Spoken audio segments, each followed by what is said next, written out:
We are FM 102.9, 97.1, and AM 1130. WWBF Bartow. It's time for Bartow Yellow Jacket football on WBF. Tonight's game is sponsored by Kelly Buick GMC of Bartow. With high-quality vehicles and services, we look forward to living up to our reputation. Evolve Professional Landscape Management, offering full residential and commercial landscaping services. By Spath Jewelers of Bartow and Valrico, providing all your jewelry needs with sparkling customer service. Budget You Pull It of Bartow, the parts you need when you need them. By Ewing Blackwelder and Deuce Insurance, helping you protect what matters most. By Keith's Spray Service of Bartow, taking care of your lawn and garden for over 50 years. Citrus Air Conditioners of Bartow, such great care it must be Citrus Air. By Whidden McLean Funeral Home, our family serving yours with integrity and compassion since 1925. By Thunder Chrysler Dodge Jeep Ram of Bartow, providing excellent customer service. Feel the thunder. Beef O'Brady's Sports Pub in the Bartow Center South. Good food, good sports. S.R. Wright and Company in Winter Haven, your certified public accountants. Carla Meeks, real estate on your side from start to finish with experienced realtor services. And by Bartow Ford, we're different and we prove it. Now, let's head to the stadium and join our broadcast crew for Bartow Yellow Jacket football.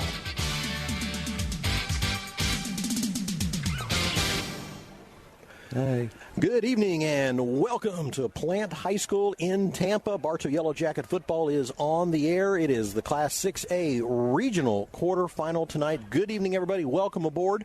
Along with Mike Ayers down there on the Yellow Jacket sideline. You got Bruce and Andy Edmond. I'm Jeff Thornburg. We are located in the home stands looking over this prescription turf, this artificial turf here at Plant High School. Synthetic, thank you. And we're ready for some high school football tonight. Playoff style, the number 4 seed Plant Panthers at 7-3, taking on the number 5 seed Bartow Yellow Jackets coming into the ball game at 6-4.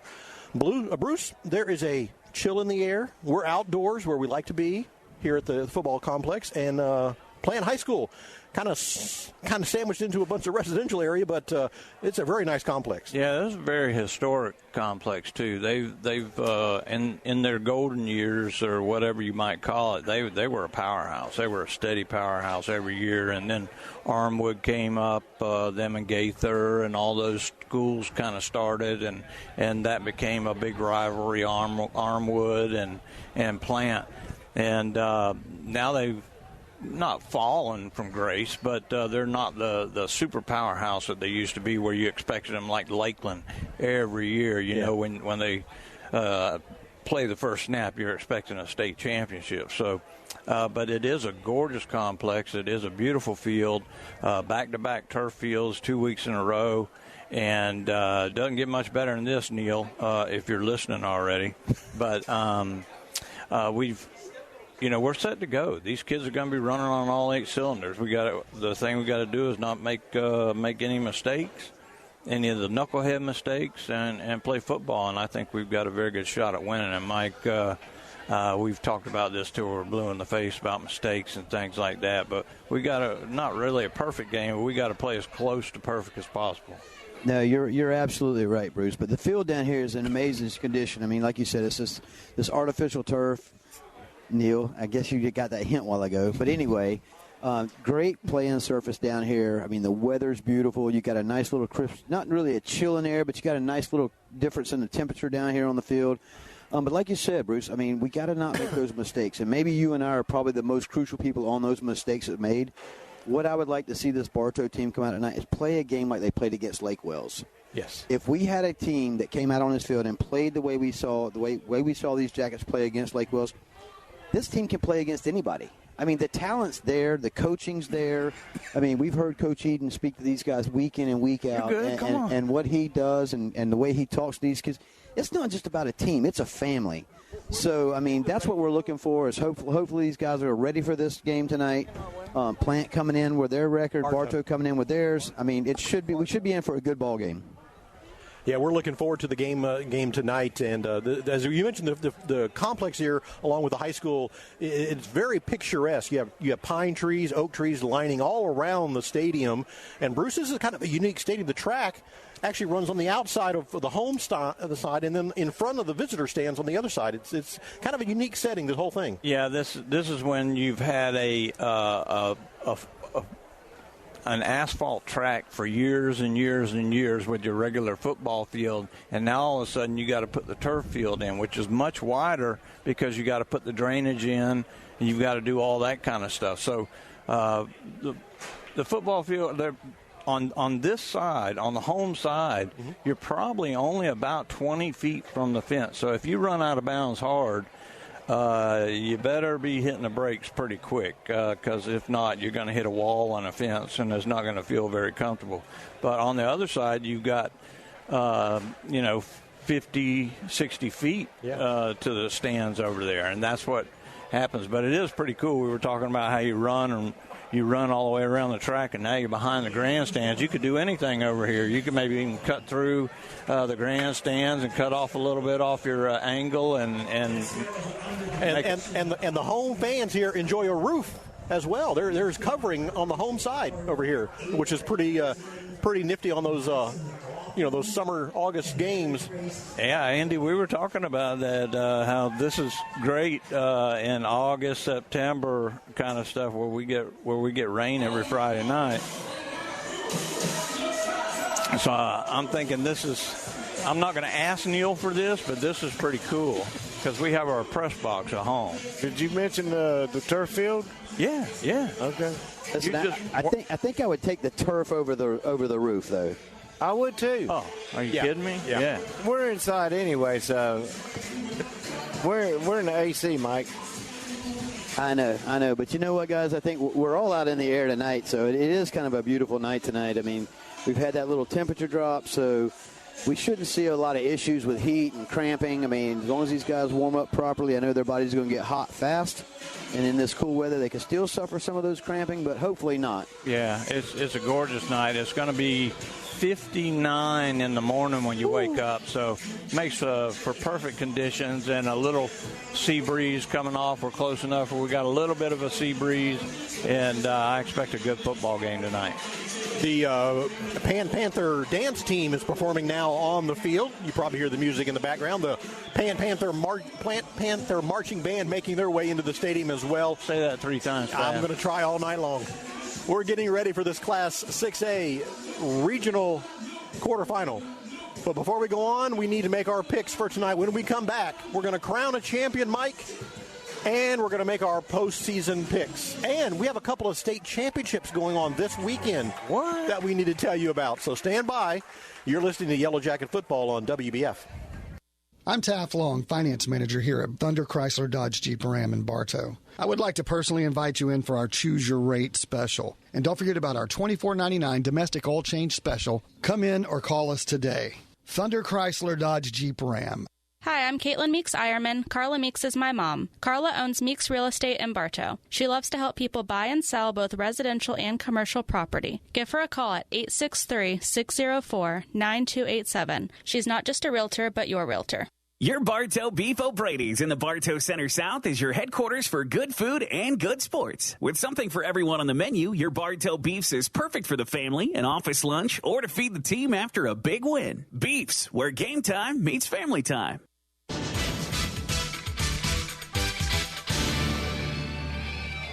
Welcome back to Plant High School, getting ready for tonight's game with the Bartow Yellow Jackets and the Plant Panthers. Well, congratulations to There's 3 of us. To our buddy Bruce. So we take up to our buddy Bruce. Bruce won the Stratton Selections High School Pick'em Contest for 2024. Bruce finished with 77 wins and 28 losses. Second place was myself, 76 and 29. Andy, you were 74 and 31 for the year. Nice. And Mike, 72 and 33. Yes, we have their roster. So that's how the regular season ended.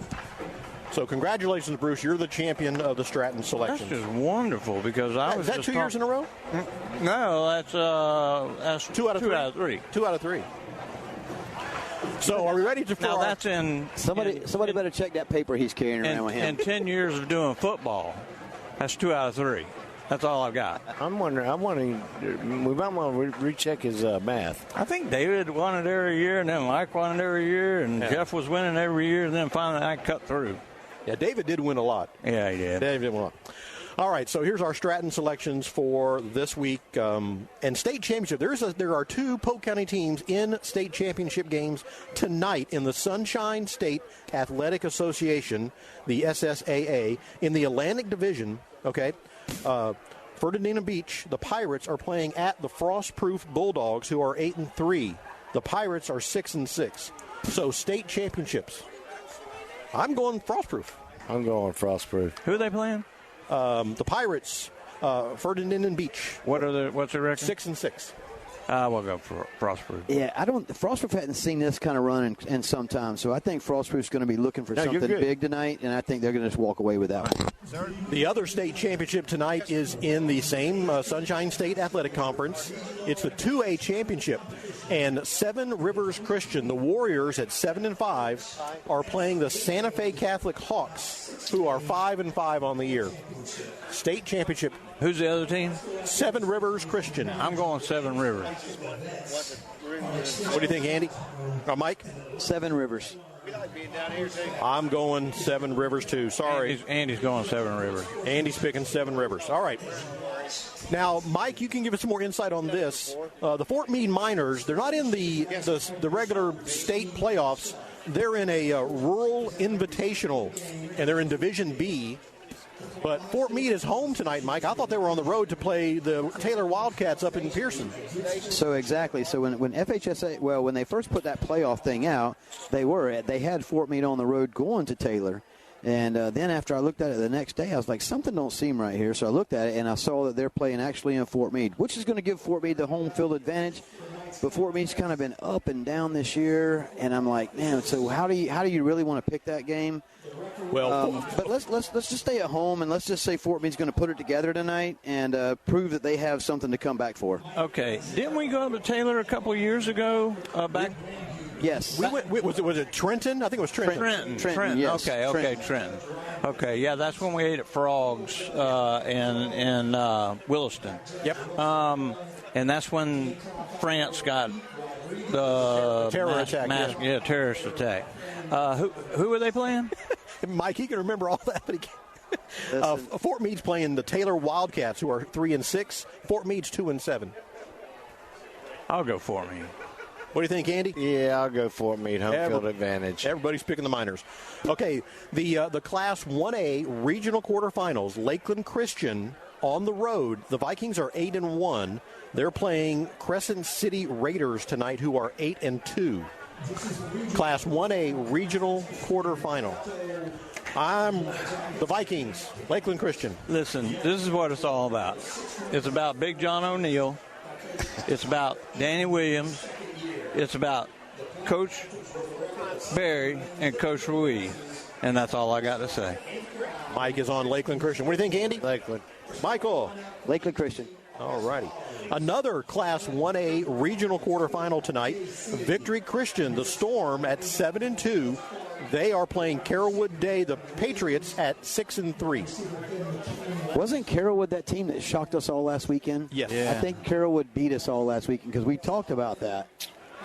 Yeah, this is actually a rematch from last week where Carrollwood Day won 49-7 over Victory Christian. So it's a rematch.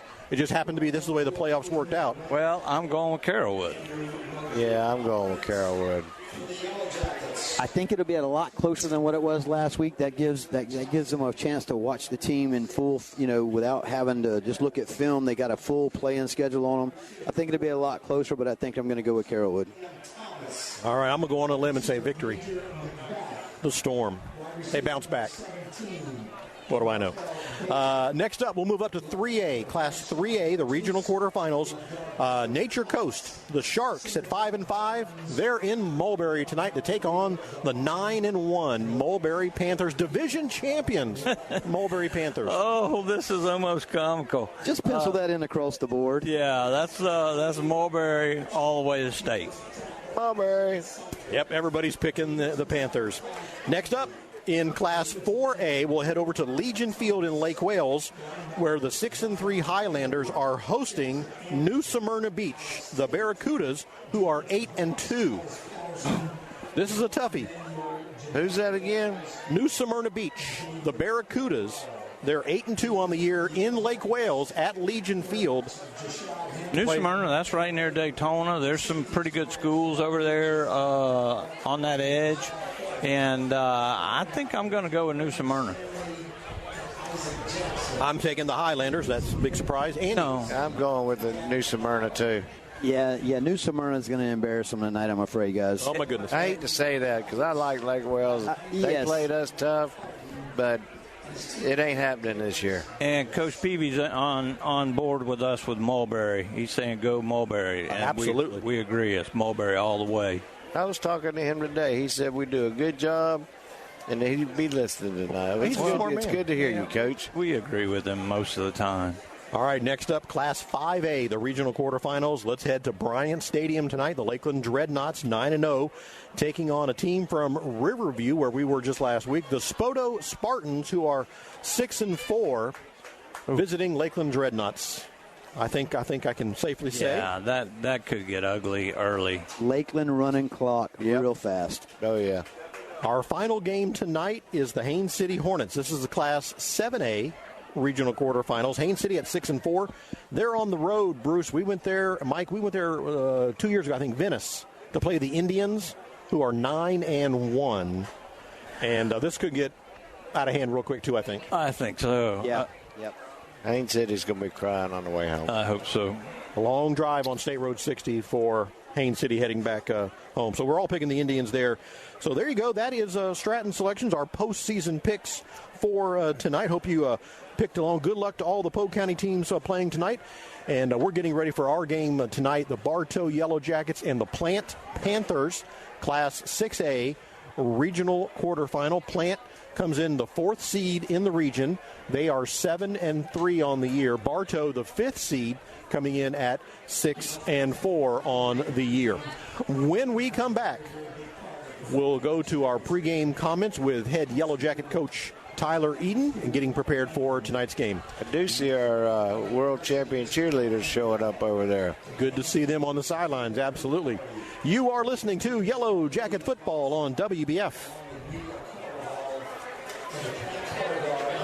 The stadium is filling up. Calm down, Bruce. That guy's got some class. What guy? You are listening to Yellow Jacket Football on WBF. I thought you were talking about the kid. Hello, Bartow. This is Joe DeCesare with Citrus Air Conditioners, your hometown air conditioning company. If you're looking to replace your old unit, Citrus Air has many units in stock and offers financing. Call us at 534-1171 or look us up online at citrusairinc.com. High school sports fans, follow your team live with the free ScoreStream mobile app. Just download ScoreStream to get real-time scores. Get real-time high school sports from ScoreStream. Sportsmanship is having pride in your school, your team, and yourself. Sportsmanship is respect for the game and those who play it. The Florida High School Athletic Association reminds you to take on the responsibility of good sportsmanship. Play strong, play hard, play fair. This message provided by WBF and the FHSAA.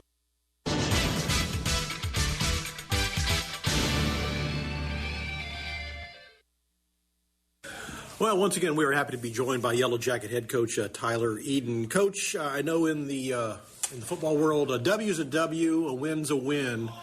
But last week at Riverview, probably not the Jackets' best performance, but they did come away with a win. And congratulations on 2 seasons of above 500 football. Yeah, I tell you, anytime that we can have a win, obviously we're going to be thrilled about it. I think a lot of factors go into a weird game like that, but at the end of the day, I thought, offensively, the guys did a good job, executing the game plan. Defensively, obviously, we saw some unbalanced stuff, some pretty funky stuff, and they did a good job. It's not easy to win football games, and so for them to, focus and play, and I was proud of how they responded, especially late in the game when it got chippy. I was really happy to see them be the bigger people and just do a good job focusing on the task at hand, which is obviously to just keep playing the next play and do their job. So, now obviously it becomes a one-game season, so everything that we've done, not that it doesn't matter, but, our only goal right now is to just put ourselves in the best position possible to dominate our opponent for 48 minutes, and that's what we're looking to do on Friday. And you got a pretty big task with Plant High School this week, the Panthers, that we travel over to Tampa. But building up to tonight's game, how was practice? Are there any injuries to report? Things look good. You got a good game plan for Plant? Yeah, absolutely. No injuries. Good week of practice for the most part. I thought they were pretty focused, pretty locked in.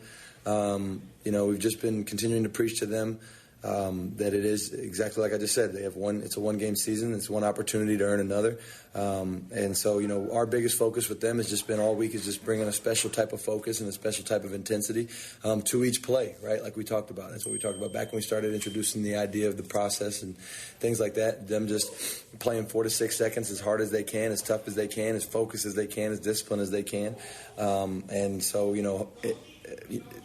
we've been in, against two opponents in really tight games and good games against a quality opponent in Bishop Moore and Lake Wales. And, if we can bring that formula, I know we give ourselves a chance to go out and do what we want to do. And so, that's what we're looking for here tonight.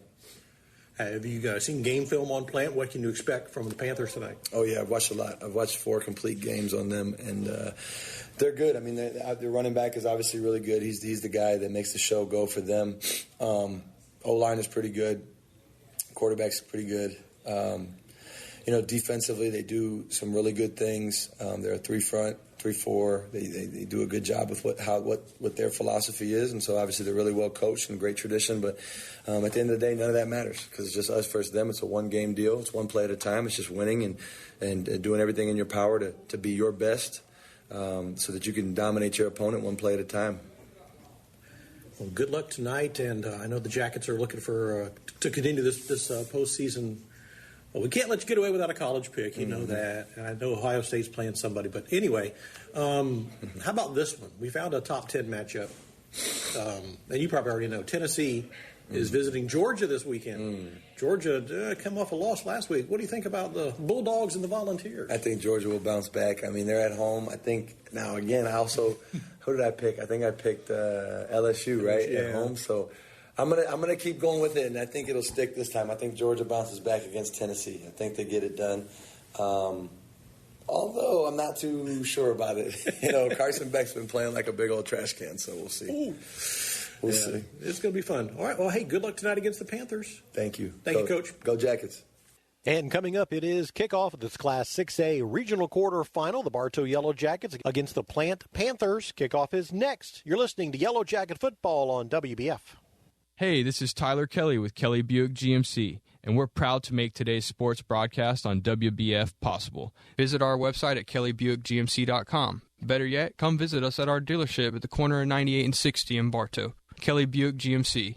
When looking for insurance coverage, consider the Ewing Black Welder and Deuce Agency with offices in downtown Bartow. Ewing Black Welder and Deuce Insurance with a wide range of insurance products to meet your every need. Becky Maslak, your local office manager.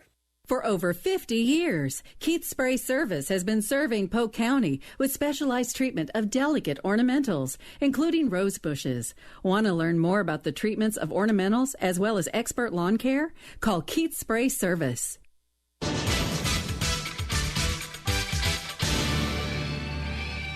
We're at Plant High School tonight, home of the Panthers, where the Yellow Jackets face these Panthers tonight. And Yellow Jackets tonight wearing all white pants, white jerseys, and the orange helmets. For the Panthers, they're all black. Black pants, black jerseys, black helmets. Bruce, kind of like the UFC Knights. UCF Knights. UCF Knights. Yeah, I 100% agree. You mentioned it earlier, and I jumped right on board. It's a perfect fit, and it's easy for people to be able to follow along when they know they've seen a team before, and they know what they look like. The captains are making their way to midfield. Mike is out there ready for the coin toss. And we see Tyler Murray, Corey Butler out there for the Yellow Jackets, along with Blake Johnson, our quarterback, is out there. And I believe that's number 43, Abby Bauer. out there as well. Yeah, and we also we met Murray's uncle, who is a sergeant with Tampa PD. Hillsborough County. Huh? Hillsborough County Sheriff. Okay. Well, super nice guy, and he said Murray was his nephew. We're like, he said, say nice things about him. I'm like, are you kidding me? He's a human highlight reel. You don't have to worry about that one. So he was pretty pumped to be able to see his nephew play tonight. I told him he gets a lot of airtime. Yeah. We should also mention the field here at Plant High School does have down clocks or in each end zone. Play clocks, so that's good news. And we have a working scoreboard this weekend. So that's impressive. We're nice. We'll have actually times and things like that. We can see that. Michael? Yes, Bartow has won the toss, and they have elected to defer to the second half. Okay. So that's going to put the Plant offense on the field first, Yellow Jacket defense. And as Coach mentioned in his pregame comments, one man from Plant we're going to watch, and that is going to be Walter Clark, number 4. He's kind of their superstar. The quarterback also plays a big role in the offense tonight as well. So we'll get to see them on the field first tonight here at Plant High School. Yeah, the first thing I noticed about Clark is he's got 2 different colored laces on his shoes. He's got one black and one white. So, you know, we like those guys that kind of stand out. And I'm automatically make him a superstar. Yeah, I mean, remember when Murray had the real cool shoes? He only wore them for a couple of weeks. Yeah. But he had those shoes on. We couldn't quit talking about them. They were so bright they almost blinded you. There was one guy on Plant team that had pink tape. He's wrapped with pink tape. Well, we are in November, but a lot of people are still into the breast cancer deal. We should tell you again that we are on the home side tonight. We are in the stands broadcasting the game tonight. Our vantage point, we're right about the 35-yard line. And we determined that this field runs east and west mostly. Yes. East and west, just like at Bartow Memorial Stadium. Yellow Jackets are kicking off left to right. There goes the kick from Sebastian Brock, taken at the 4-yard line. And that is going to be Williams on the ball. Williams bounces all the middle, turns it, being chased by Murray. He breaks it to the outside. Williams at the 40, Williams at midfield. And Williams is going to go all the way for an opening touchdown. Got flags. Yeah, that was that's going to be for taunting, but looked like a crackback block on Murray right about the 30-yard line. Yes. Maybe they were all late getting their flags out there or something, guys. I don't know if this is a post-possession touchdown and then the foul. I don't know how that's going to work. About a 96-yard touchdown return by Darion Williams of the Panthers on the opening kickoff of the ball game. Now it looks like it's Bartow. Going to be against Bartow. That's not a good way to start the game. Personal foul, Yellow Jackets. What did they do, Mike? Did you see anything? I have no clue what they did there. I mean, I saw the crackback like you were talking about, but I don't know. Well, that's a good way for Plant to get started and not a good way for Bartow unless you want to see him on offense. The place kicker, Jordan Anderson, the play was stopped before he could complete the kick. 11:42 here in the first period, and a 96-yard touchdown run by Williams of the Panthers. And Plant is in front. Here comes the extra point now. Everything's all reset. Williams has it teed up and ready to go. Or excuse me, Jordan Anderson. This kick is up, and it is good.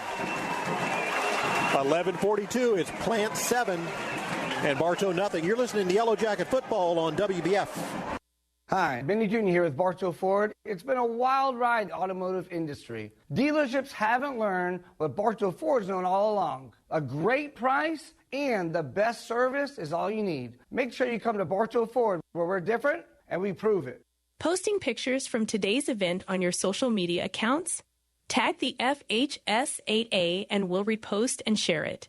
Follow the FHS8A on X, Instagram, and Snapchat by searching for FHSAA. You can also like us on Facebook at facebook.com/FHSAA. Keep up with teams and people who strive to make high school athletics in the state of Florida the best. That's facebook.com/FHSAA.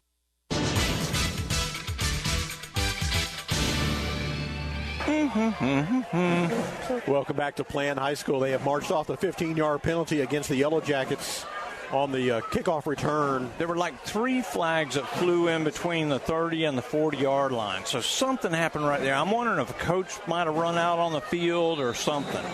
Because it was enough to get a 15-yard. Anderson has it teed up at the Yellow Jacket 45-yard line. He can easily put this on Hines Avenue if he wants to. He did. And he just missed a field goal, just a little short. So Bartow will start their first possession down 7 points at their own 20-yard line. That's not good. Huge crowd for Plant here. The stadium's almost full. As a matter of fact, people, they were staring at us as they walk up. And yes, we do look a little goofy. We are from Bartow, but we are who we are. Want to say hi to Miss Sandy Stinger? She's here. Oh, yeah. All righty, here we go. Yellow Jackets, 1st and 10 from their own 20-yard line. Immediately, the Yellow Jackets will go empty backfield. 5 receivers for Blake Johnson. 3 receivers to the left. Here comes the throw. It's caught. That should have been a face mask. Thomas still's got it. He's going to get a first down. Thomas with some nice yards after the catch. Mike, was that not a little face mask there? Yeah, that's kind of what I was thinking, guys. I didn't see that one. So he's going to get 11 yards on the reception. 1st and 10, Yellow Jackets at the 31. Jackets are quickly to the line of scrimmage. 3 receivers on the near side, 2 receivers on the far side. Empty backfield for Blake Johnson. He's got the ball quickly out of his hands. Corey Butler's got it on a slant. Corey's in the open. Corey's streaking down the field, and Corey's tackled at the 30-yard line. What a beautiful play. I mean, we watched that happen time and time again all year long as Corey has a receptions record, Blake Johnson the passing record, and Butler was just wide open. He hits him in perfect stride, and they get about, 30, 35 yards, 40? 41 yards. Again, 1st and 10 for the Yellow Jackets now at the Panther 30-yard line. Here's the snap. Empty backfield again. Quick out. Thomas. Thomas couldn't catch it. Yeah, you're fine. Same play as the first play of the game where he just dumps it out into the flat. Just a little, maybe not the best throw in the world, but it certainly wasn't a bad throw. Yeah. So it's going to be 2nd down and 10 now for the Yellow Jackets. Ball's on the Plant Panther 31-yard line. Johnson has company in the backfield now. He's going to hand it. It's going to be a quarterback keeper, and he's going to be caught in the backfield, thrown for a loss. Yeah, he was run down by the defensive end. That defensive end has been just crashing downhill. Their down markers lit up. They're going to lose about 3 on the play. Make it 3rd and 13. Johnson looks to the sideline for the play call. Now they go with 6-man front. 2 receivers on the left, 2 receivers on the right. Now a timeout taken. They're making 26 run off the field. Williams, that's got to have something to do. Mike, did he have a talk with them about gear and stuff like that? Not really. He just talked about the sportsmanship side of things. Didn't say anything about gear. So 3rd down now. Here's the snap. 3rd and 13. And under a lot of pressure. And down goes Johnson at the 51, or the 50-yard line. They dialed up a blitz. They brought 6 guys, and 2 of them were able to break 3. When you got a 3-man front, it's hard for the offensive line to pick up what's coming. And then all of a sudden you got 5 and 6 guys coming. Nobody knows who they're blocking. It's hard to pick up that blocking scheme. Now they had to punt. Yeah, Yellow Jackets are in punt formation. Sebastian Brock will handle the duties. Number 6 back deep to receive, McMicken. Nice. And he's going to call for a fair catch at the 8-yard line. Yeah, and that was smart because the way that ball was tumbling, that ball was going to roll right into the end zone. Which that probably wasn't smart. Yeah, like you said, the way it was tumbling there, he should have let that go to the end zone. You're right, Mike. But on the other side, Bartow was right there on top of that ball, so I don't know if it would have really made it or not. I mean, they were closing in pretty fast. Rights to the broadcast of this regional quarterfinal game in the 2024 FHSAA Class 6A Football Championship have been granted to WWBF Bartow by the Florida High School Athletic Association and is intended solely for the enjoyment of our listening audience. Any rebroadcast, retransmission, or other use of this broadcast without express written consent is prohibited. First and 10 here for the Panthers. They throw a quick little screen out here to number 1. That is Williams, who scored the touchdown. And Bruce, he's got another first down. Yeah, he's definitely somebody to be dealing with in this game. We talked about number 4 being supposedly the superstar, but right away they're showing they've got a lot more talent. First and 10 for the Panthers. The ball at their own 21-yard line. Panthers in front, 7-0. You got single coverage with no safety. Here's the snap, handoff up the middle. That's number 4, and he's bottled up at the line of scrimmage. No gain on the play. Bartow had no safety help that time, and they were kind of in man coverage. It's going to be 2nd and 9. They'll get him a yard on the play, so 2nd and 9 for the Panthers. Ball spotted at their own 22-yard line. Panthers took the opening kickoff and ran 96 yards for the first score of the game. Here's the snap on 2nd down. A quick toss into the flat. Well covered there by the Jackets. He's going to lose a couple. Yeah, that was a beautiful job that time by number 98, Harden. And I didn't see who else was in on the play, but Stanley. Stanley was there with number 31. Of course. Guys, that's a poor spot too. They give him the ball back out at the 21, and he was tackled back at the 20. Yeah, and I think what you do in this situation is you try to set them up, try to get the linebackers looking in and the safety cheating up, and then you have a receiver run right by him. 3rd and a long 10 here for the Panthers in the shotgun. Here's the snap. Quarterback drops back, looking under some pressure. Now he'll take it off up the middle. He's got some running room and brought down by Murray at the 30-yard line. Yeah, that was a great job by Battle, who comes up and knocks his legs out from under him, and then Murray gets him to the ground, just short. And I don't know. I'd be punting this ball in this type of game. They look like they're going. Oh, they're going. 4th and 1. J.C. Marisol is the quarterback for the Panthers. He wears number 15. And he's a run-pass threat, if I remember right, correct? Yep, he is indeed. So 4th and 1. They're going to leave the offense on the field at their own 31-yard line. Yellow Jackets trying to get him crowd to jump on the line. And delay a game. Yep, delay a game, guys. Okay, that's all right. They were going to see if they could get Bartow to jump, and now they'll punt the football, I would think. But they're not going anywhere. Timeout. Yeah, I don't think the Plant coach liked that call too well. They spent a lot of time in a huddle, and when they came to the line, they thought they had more time than they did, and the official was counting it down. Well, they got a play clock, and they've been playing with it, ever since they've had this field, so they got to know that when they come out of the huddle. I think there's going to be I think what the Plant coach is asking, he might have called a timeout before. So the referees are having a discussion. Meanwhile, there is a timeout on the field. Yeah, there was no timeout before, though. Okay. While we have a quick moment, hot nights call for cool times. You can beat the heat with Zest Bar and Grill. Whether it's the lunch specials or dinner favorites, they specialize in fresh. The bar is always open until 9 o'clock with innovative cocktails. Happy hour tomorrow, 11 to 4. That's Zest Bar and Grill, downtown Bartow. Well, you sure got a lot of reading to do tonight, don't you? It's a good thing you're a good reader. Oh, they're going to give them the ball back, guys. David was a good reader, too. I just like to hand him that stuff. What?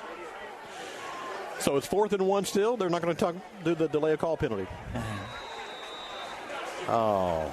They're going to punt it, though. So they're going to say they gave the coaches a timeout. Yeah. Prior to the clock expiring. And now they're hollering for the punt team. 35 runs on late. But you got to be careful. We got a coach. They got a coach. So Anderson is back in punt formation. Murray will jog back to about his 29-yard line, ready to receive the punt. Here's the snap. It's a good one, and the kick is away. And this is going to bounce at the 40-yard line, and Panthers are all over it. They'll let it trickle down to about the 32, where they will down it. Good field position to start out.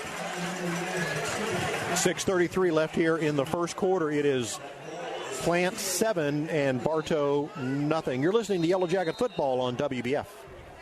I'm Taff Long, Finance Manager here at Thunder Chrysler Dodge Jeep Ram in Bartow.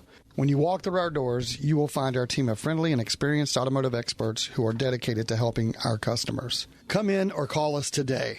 Thunder Chrysler Dodge Jeep Ram.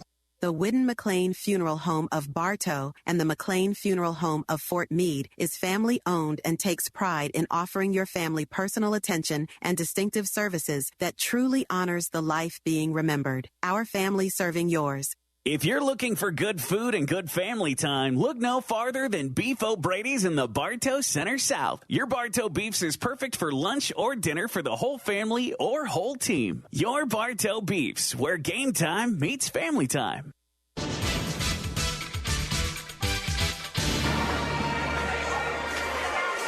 Welcome back to Plant High School. We just had the mandatory timeout for the water break. 6:33 left here in the first quarter. It is Plant 7 and Bartow nothing. Yellow Jackets now with the ball at their own 32-yard line. Here's the snap. They fake the handoff throw. Pad is caught by McBath at the 38-yard line. Yeah, a good pickup to start off, and this time they went with their conventional backfield with the one back beside the quarterback, where we went spread, empty backfield the first series, and now we got two people in the backfield. Shuffle them up a little bit. They're coming, too. I like sitting up here. Get first-hand view. 2nd and 5 for the Yellow Jackets at their own 38-yard line. Here's the snap. Handoff. And he's going to be caught in the backfield. Back to the original line of scrimmage, he'll lose 5 yards. Yeah, and he got him around the hand, too, so it was everything that he could do just to hold on to the football. That was Menendez? Yes. And he just had to really try and hold on to that football. Now it puts us back. Now we're behind the chains again. It's 3rd and 10, but you want to be 3rd and 6 or better in this situation. Jackets will go with an empty backfield, and flags will stop this play. Plant was offside. Okay. Got the 5 yards back. Well, they must have lined up offside. Well, that'll be 5 yards against the Panthers, make it 3rd and 5. That's more manageable. Move it to the Yellow Jacket 38-yard line. 3rd and 5, Bartow. Yeah, because the way they're rushing guys and the way they're confusing the offensive line, it's a 1-2, bam, I got to get rid of the football. There's no, I can let him run 30 yards down the field right now. Empty backfield, 5 receivers in the pattern for the Yellow Jackets. Again, here comes Plant, and there he goes. Throws it. Pass caught. And then dropped. He had it. He had the first down, and then it just came out of his hands. So it'll be 4th down, and Bartow had to punt. Incomplete pass. 4th and 4. That'll bring out Sebastian Brock in the punt unit for the Yellow Jackets. They're bringing everybody on the defense. Well, they're bringing 6 people, and that's pretty brazen. Leaves you 5 in coverage, and we've got some good receivers, so you better get there. Well, and the thing about that is you see them bringing it most of the time on 3rd down. Yeah. They're not really doing it on a 1st and a 2nd, but when it comes to 3rd, they're putting the pressure on them. That kid was lined up all sides. We're right here. Here's the kick, and it's going to be fair caught. Diving fair catch at the 32-yard line, and a flag comes in. Yeah, they're going to get number 45, I think. He didn't call for a fair catch, though. I mean, he did. Then he got up off the ground, and then he tried to run. So I don't understand that. You call for a fair catch, you can't go anywhere. If you catch it and you're on the ground, you can't go anywhere. So why would he do something like that? Yeah, once it's deemed a fair catch, it's over with. You just got to field it at that point. So which he did a good job of that. Yeah, he did. The referee's having a discussion at the 32-yard line where the flag fell down. If you're just joining us, Plant is in front 7-0. They took the opening kickoff and ran 96 yards. They're going to wave off the flag. So the Panthers will have it 1st and 10 from their own 31-yard line. Something going on down here. Yeah, something's not right? Yeah, well. Got the timeout. They didn't have the timeout, and now they've been in these places before. Marisol, the quarterback, and he'll empty out the backfield. Here's the snap. He looks, he throws it out into the flat. He's got his receiver there, number 6, McMicken. Yeah. And he's going nowhere. He's dropped down immediately. He's a punt returner. He's got good hands, guys, and he gets all he can, and then he gets down on the ground without taking a big shot. But I guess that's going to be a loss. They're going to lose about a yard on the play, make it 2nd down and 11 here for the Panthers. I thoroughly enjoy watching number 31 run around that field, chasing ball carriers. That is our man, Stanley. Oh, yeah. Marisol in the shotgun. 3 receivers on the far side of the field, a single receiver on the near side. Here's the snap. Marisol drops straight back, throws, slant across the middle, caught by number 6. Can't leave him open like that, though. He was left open off the line, and they saw him running that slant coming to the inside, and nobody picked him up until it was too late. Yeah, everybody was spread out wide, and Stanley was up towards the line of scrimmage, Mike. He wasn't playing any type of pass defense. He was watching like he was watching the quarterback spying, and so that left that middle wide open. Same formation, guys, same formation. Put them in motion. Now you got 2 linebackers. 1st and 10 for the Panthers at the 42. They're going to hand it off this time, trying to get to the outside is their star running back, Clark. He's going to be thrown for a loss out of bounds, but there's a flag on the play. I think it's a face mask.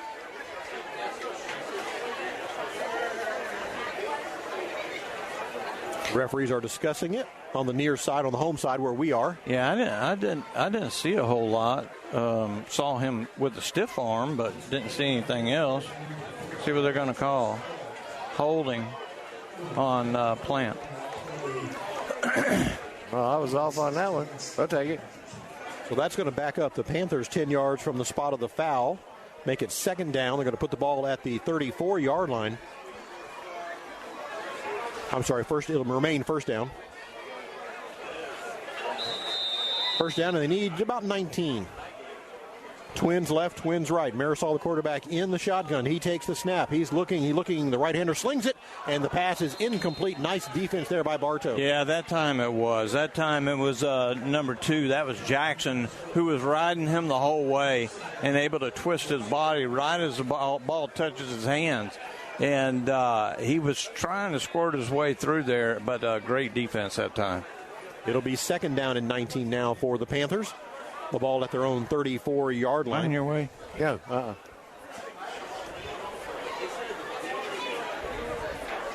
Panthers in front, 7-0. 2nd and 19 from their own 34-yard line. Got some movement now. Empty backfield. Marisol sends everybody out into the pattern. Oh, they're in trouble. The clock ran out. There's zeros on the clock. Wait a minute. They called timeout first. Well, I tell you what, guys. Bartow was fixing to be in some trouble. Yes.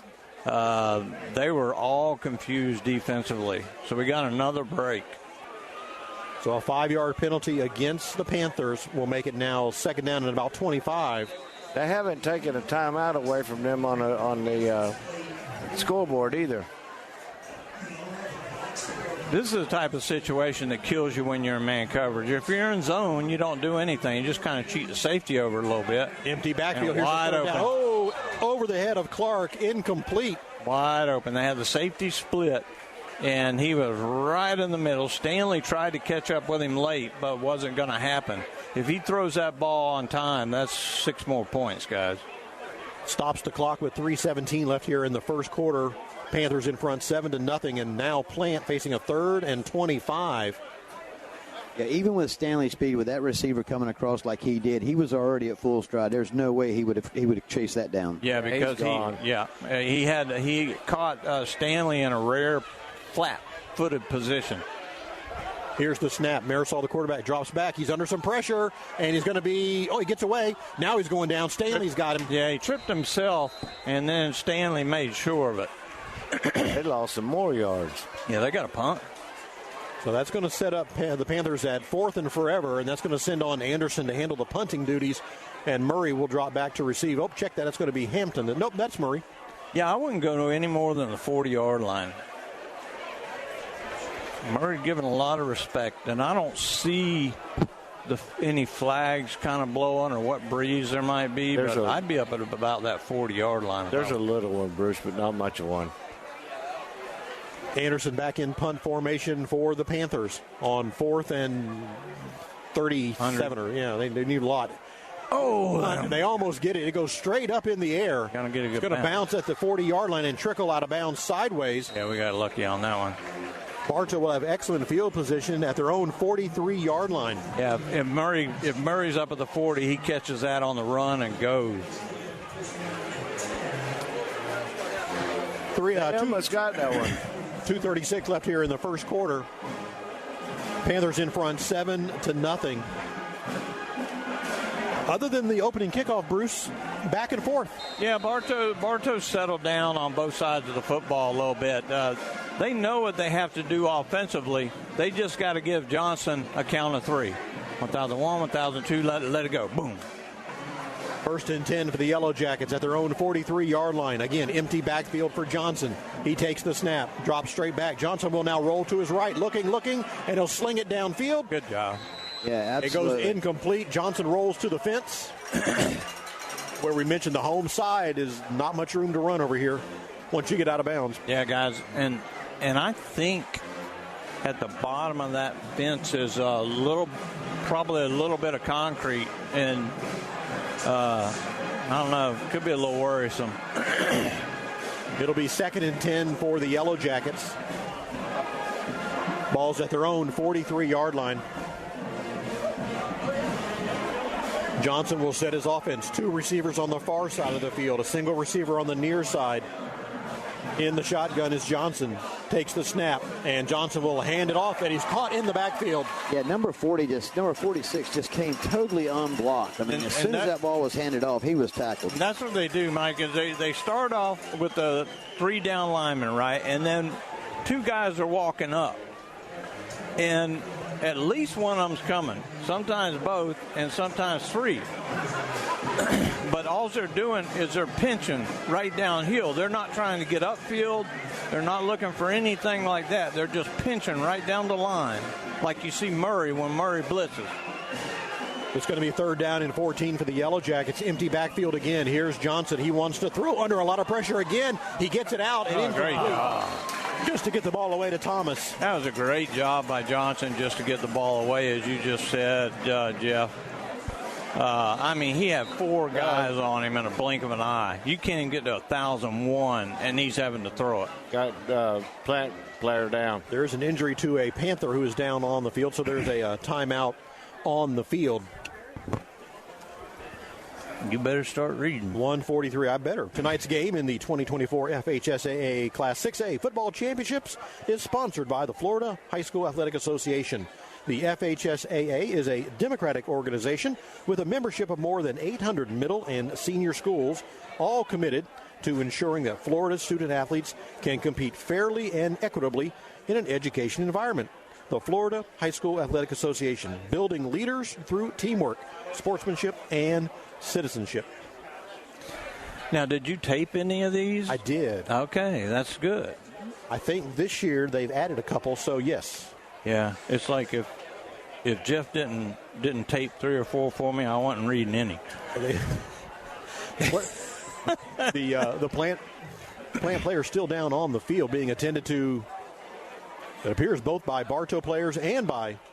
Well, Bartow always comes over to check on players. Incredible sportsmanship from that aspect from our football team. I've seen Coach Tate be the first one out there on the field when the other team's player's injured. The injured player is number 30, Jackson Anderson, a senior linebacker. Bruce not putting any weight at all on that right foot. Yeah, like a twist of some sort. You mean Coach Eden? Yeah. Not Coach Tate. Yeah. Tate's gone. Yeah, that's right. He's over on a losing squad. in whatever that school is. That's going to put Bartow on a 4th down and 13. They're in punt formation. Sebastian Brock has the snap. He will send it down the field. My goodness. And taking it. Oh, the ball is bobbled. The ball is bobbled, picked up by Bartow. No, it's still on the ground. Did Bartow jump on it? Bartow says they got it. Oh, Bartow had a chance to fall, and they tried to pick it up. They do have it. And Bartow they do. has the ball. At the 15-yard line. Yeah. This is where you really got to get this ball in the end zone quick, guys. So a bobbled punt by the Panther, and the Yellow Jackets will recover it at the Panther 15-yard line, first and 10. Right through his hands and then went right through his legs, Mike, and then bounced another 10, 12 yards. Yeah, absolutely. And I think what he was worried about, I think what he saw was that Bartow, he saw those Bartow linemen just closing down on him, and I think he just got that little shiver to him. So first and 10 here for the Yellow Jackets. The ball's at the Panther 15-yard line. Johnson will send 2 receivers to the left, a single receiver to the right. They're coming. Here's the snap. Handoff. Medeiros up the middle. He'll get maybe to the 14. Yeah, that was a good play to call. They were showing blitz, and then they backed out of it. That could have been disaster if you tried to throw that slant right there. So they're keeping them honest. They may only get back to the line of scrimmage, maybe get a yard, but you got to keep them honest. You got to keep those linebackers honest. And Bruce, the Yellow Jackets are trying to run that offense right in front of the Panther band. Here's the snap. Flag. Got a flag on the play. That's coming against Bartow, guys. And that's what the band will do to you. And not that they're doing anything wrong. Now they're not supposed to. When the plays is when they're ready to snap the ball, they should not be playing. Now that I think is some. I don't know if that's a courtesy or a rule, but you always hear like Florida or Georgia or whoever, they stop. Yeah. Anybody but Florida State. So it's going to be 2nd and 15 here for the Yellow Jackets. 51 seconds left in the first quarter. Johnson will take it. He wants to throw. Johnson scrambles, looking. Pass is caught on the far. That's Haskins with the ball. And Haskins dragging players with him. He's going to get a nice 7-8 yard gain. My goodness, he had some mustard on that ball. He throws it more than halfway across the field, and the corner is all over the receiver. Why the corner didn't try to jump that ball, I have no idea. Okay, it's 3rd down. This man will crank it up. 18 seconds, but they do not have to run a play if they don't want to. They do. Here's the snap. Handoff. They try to run a jet sweep. That is Thomas trying to turn the corner. He's caught behind the line of scrimmage and lost yardage. Yeah. And Andy's right. Right before they snap the ball, you hear this band really crank up, which is, man. That's just wrong. Yeah. Well, I think that, I think it's the way it's supposed to be. Is if the team is right in front of you, you have to take it down to a very minimal, sound. But you would agree that they're not doing that. Yeah, I would definitely agree, because you can hear it from down here on the field. You can definitely hear them pick it up whenever they get ready to snap the ball. And we're not exaggerating when we say the Panther band is almost in the huddle. Yeah, they're that close. Because you got to remember, they're only 10 feet from the football field. Yep. And the other thing I'll say is now it's the other side of the field. So when they crank it up, it's going to be a little better for Bartow. Well, let's just kind of be observant here and see what happens, because when this turns around, that's going to put Plant right in front of them when they should be on offense. Coach Peavy said, we're the ones with class, and he said, go Fort Meade. Well, one out of those two we're okay with. Frostproof is leading their team, the Pirates, 6-0 in their championship game. Lake Wales is leading New Smyrna Beach 10-7 at the end of the first quarter. Ooh. Pat Pittman is listening tonight.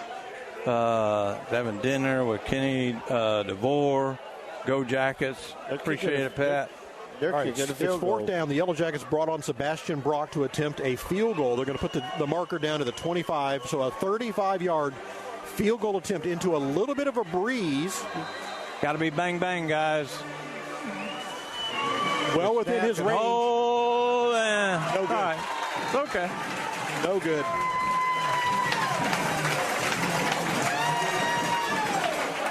He just rushed that a little bit, Mike.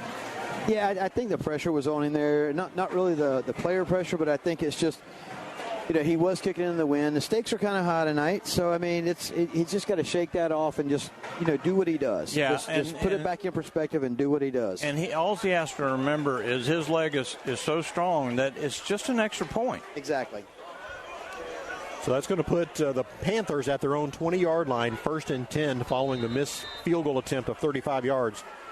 Panthers in front, 7-0. We're just started here in the second quarter. Here's the snap. A handoff to Clark. He tries to turn the corner. Clark will dive for a couple and a flag. That was a great job by Jackson that time. Got him tripped up. Flag came out of the secondary. While they sort out the flag, how about a scoreboard update, guys? Okay. Lakeland 20, Spoto nothing. We kind of figured that. Yeah. And here's another one in the You Knew All About It column. Venice 21, Haines City 7. Those are both first quarter scores. Tickles my fancy for some reason. The winner of this game tonight will play the winner between Armwood and Melbourne. And right now, Armwood's in front 14-0. Yeah.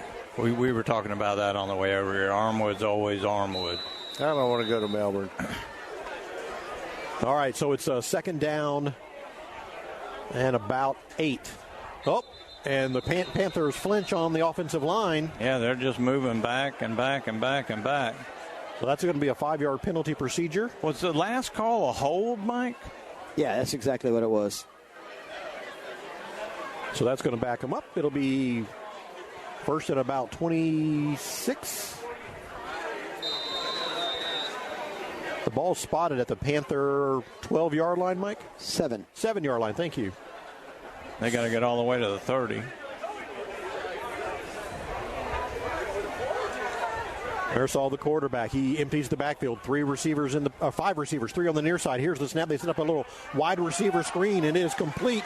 McKinnon with the ball, and he's knocked out of bounds at the 22. Yeah, now they get a lot of that yardage back. It's going to be second and about 8. Yeah, their receivers did an excellent job at picking those guys up and blocking them for that reception. Second down and about 8 now here for the Plant Panthers. Oh, my goodness. 2 receivers to the left, 2 receivers to the right.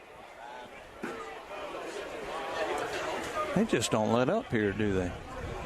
Marisol, the quarterback. Now he'll empty out the backfield. 5 receivers in the pattern. Here's the snap. Yellow Jackets rushing 4. Plenty of time. Looks downfield. And it overthrown. Oh, yeah. That's a poor call. That ball was overthrown. There was no need for that. There was no need for him to hook him either. I mean, you're just asking for trouble. They're going to get Yellow Jackets on pass interference. I mean, he wouldn't have caught that anyway. I know. I mean, there's just no way he'd ever caught that. I agree. But you do a blatant hook like that. But I don't know that he did a blatant hook. I mean, he had him turned, and when he was turning around looking for the ball, I think that's when he got tripped up over his own feet. That's going to give a first down here for the Panthers. Ball spotted at the Panther 38-yard line, literally right in front of us. Listen, I believe this game's rigged from the beginning, guys. Mike, I never disagree with you. Here's the snap. Quickly, they get it out. Caught at the far side of the field. That is Williams. Williams with a nice leaping catch out of bounds. Yeah, great job by Hampton to make that tackle right away. But they're having to give so much cushion to respect the speed that you got to come up and make that tackle. Now you play press coverage. If you miss that press, you're in trouble. Second down and about 4. And he's wide open. Here's number 4 again down the field. He's got it at the 30-yard line.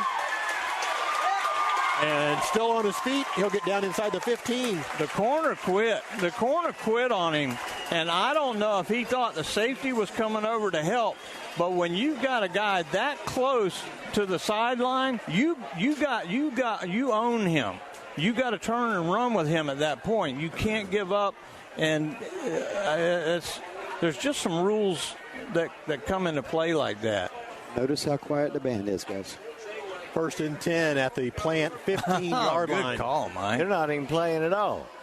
Man in motion. Here's the snap. Handoff up the middle. Goes the running back, Evans. And Evans is down inside the 10 at about the 7-yard line. Great tackle by Harden again. Harden making his presence felt. It'll be second down for the Panthers. Just a freshman.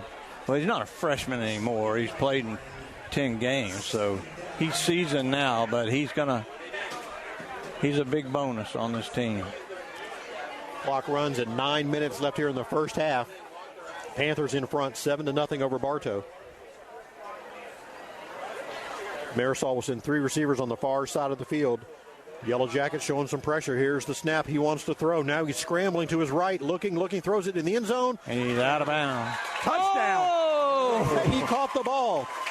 He caught the ball, but oh my goodness, he had a. I don't know how they're going to give that to him, guys, if they do. I thought I mean, that was a White that was all over him and rode him out of bounds. How he got a foot down, I don't know, boys. I'd like to see that. Well, I guess whenever you pick up the flags when it's against Plant and you leave the flags in place when it's against Bartow, I'll call it both ways. I'm always open to that, but this is truly not one. This is only one-sided. Anderson on to attempt the extra point. The kick is up. The kick is good. Sails right over the concession stand. And Plant is up 14-0 over the Yellow Jackets with 8:48 to play here in the first half. You're listening to Yellow Jacket Football on WBF.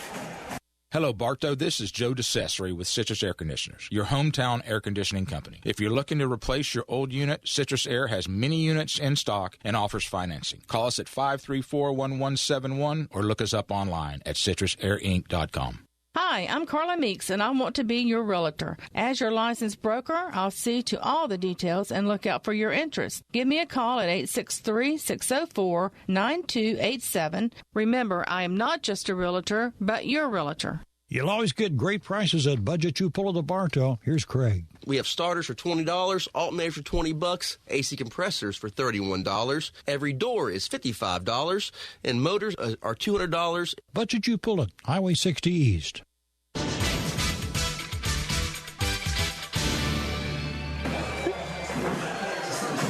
Welcome back to Plant High School, just a few miles north of MacDill Air Force Base.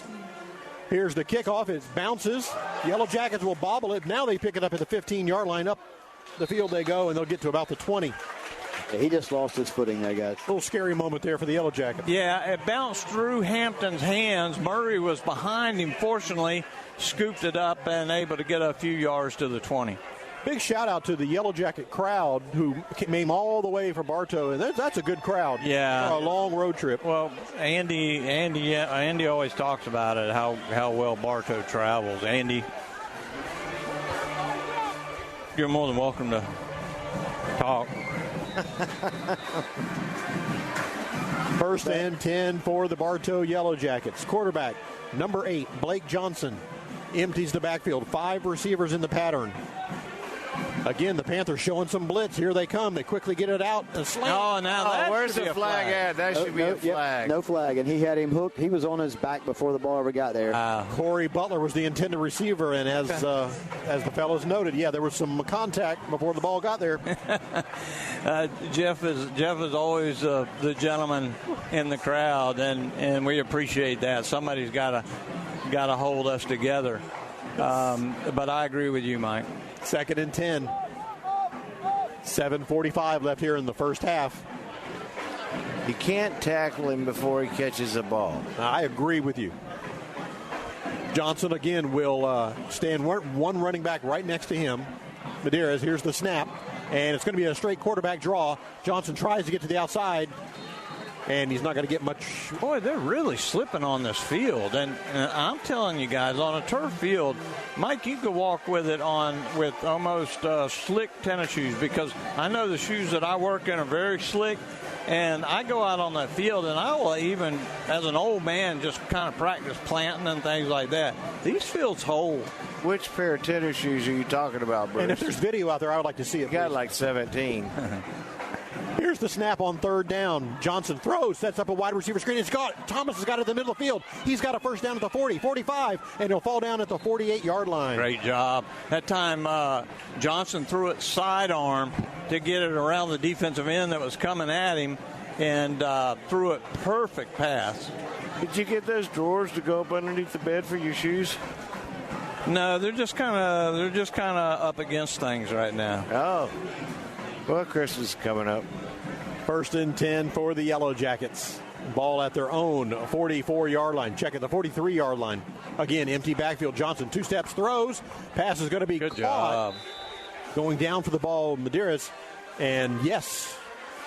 He caught that ball. 4. Guys, I will tell you, though, the field is, it looks great. And it feels great, but it is very well packed. I can tell you that.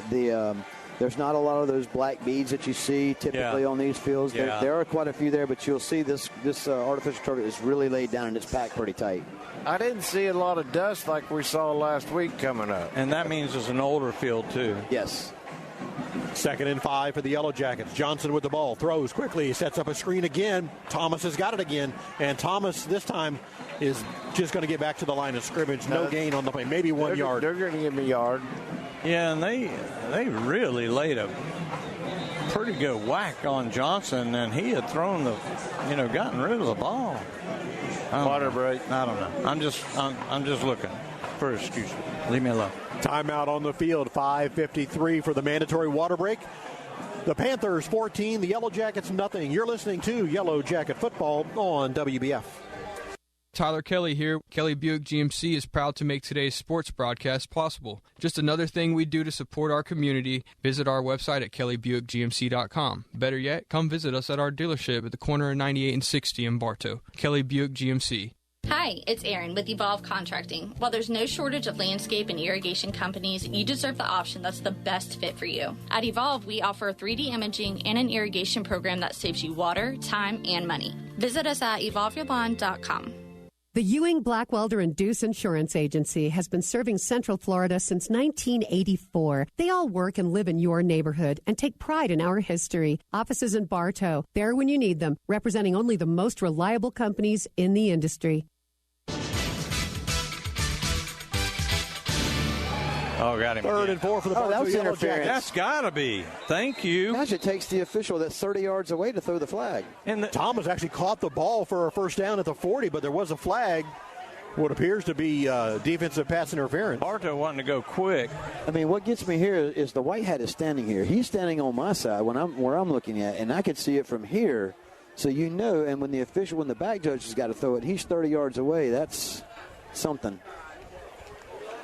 So they'll decline the pass interference call, make it 1st and 10 Yellow Jackets. The holding. They called defensive holding. There wasn't no hold. That was interference.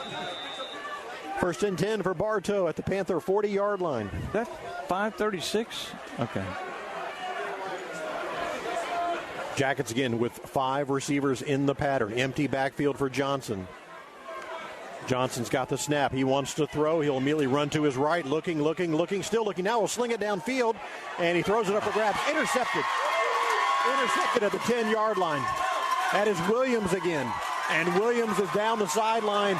Williams is streaking toward the end zone. He's going to return it for a touchdown. Did you see that block? Would have been a block in the back. Boy, I tell you what, when that guy gets the football, he's hard to bring down, too. But that's just a safety reading it all the way, guys. And Johnson threw a perfect pass. Unfortunately, the safety read it. He had the corner beat by half a step, was going to make the catch, but the safety reads it, and he comes up and makes an easy pick, just steps right in front of him. Johnson, there's no way Johnson saw him. Yep. So a pick six of 90 yards for the Panthers. That guy's got about, 180 yards so far? He did the opening kickoff of 96, and there's 90 on that one. Anderson on to attempt the extra point. 5:04 left here in the first half. And Anderson puts it up toward the concession stand again, and just like that, it's 21-0. They got a net down there, and this kid's kicking it over the net. Yeah, it's not a very big net. Yeah, it's not. It's not. He's 15 yards away. I think that's probably more for soccer than it is for football. I think they're trying to keep it off the roof of the concession stand. That's probably a good idea. If it gets over that net, it's... And to a kicker, a net like that, that's just a challenge. I can. Yeah, you kidding me? Yeah. I'm sure a lot of them aim at the scoreboard. 21-0 is your score. 5:04 left here in the first half. The Panthers in front of the Yellow Jackets. Oh, no. Was that basketball? Oh, the Gators. John Clan is well on a positive note. The Gators whipped FSU 87-74 in hoops. We appreciate you, John, bringing us out of this little mini pout I was in. Anderson has it teed up, ready for the Panthers, and he'll send it down the field, and this will sail into the end zone for a touchback. Let's see if we can wrap up a scoreboard update for you, Bruce. Lake Wales in front of New Smyrna Beach, 31-13. Good for them.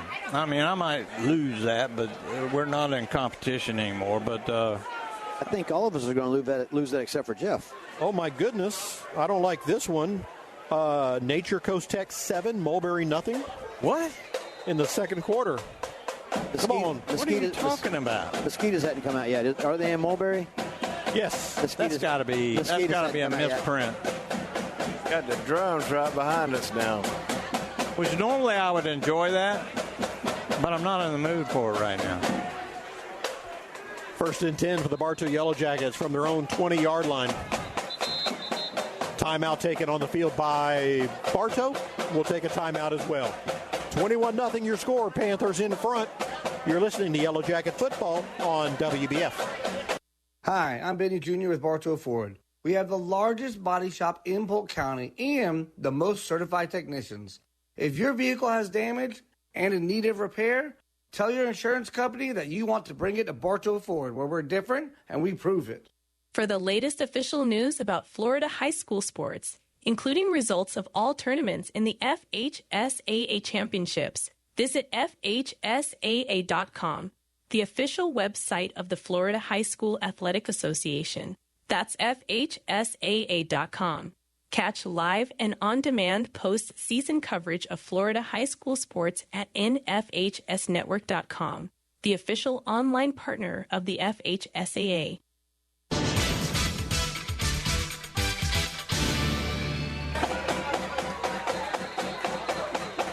First and 10 for the Yellow Jackets. They try a running play, and it's kind of bottled up at the line of scrimmage. They're going to actually lose about a yard, make it 2nd and 11. That was Stanley who ran the ball, and they've watched a lot of film, and they see when a guy is in the backfield, it's just a little off tackle. He's running left or right. There's no ifs, ands, or buts about it. We've done it all year long. 2nd and 11 for the Yellow Jackets. Empty backfield now for Bartow. 3 receivers on the Y side of the field. Here's the snap. Johnson under pressure again. He'll take off and run. Now he'll sling it downfield to Thomas. He caught it at the 50-yard line, and Thomas will still on his feet to the 40, to the 39. Great job. Johnson seized him right at the last second, and just with his arm, because his body was still running, with his arm, he throws that ball 50 yards.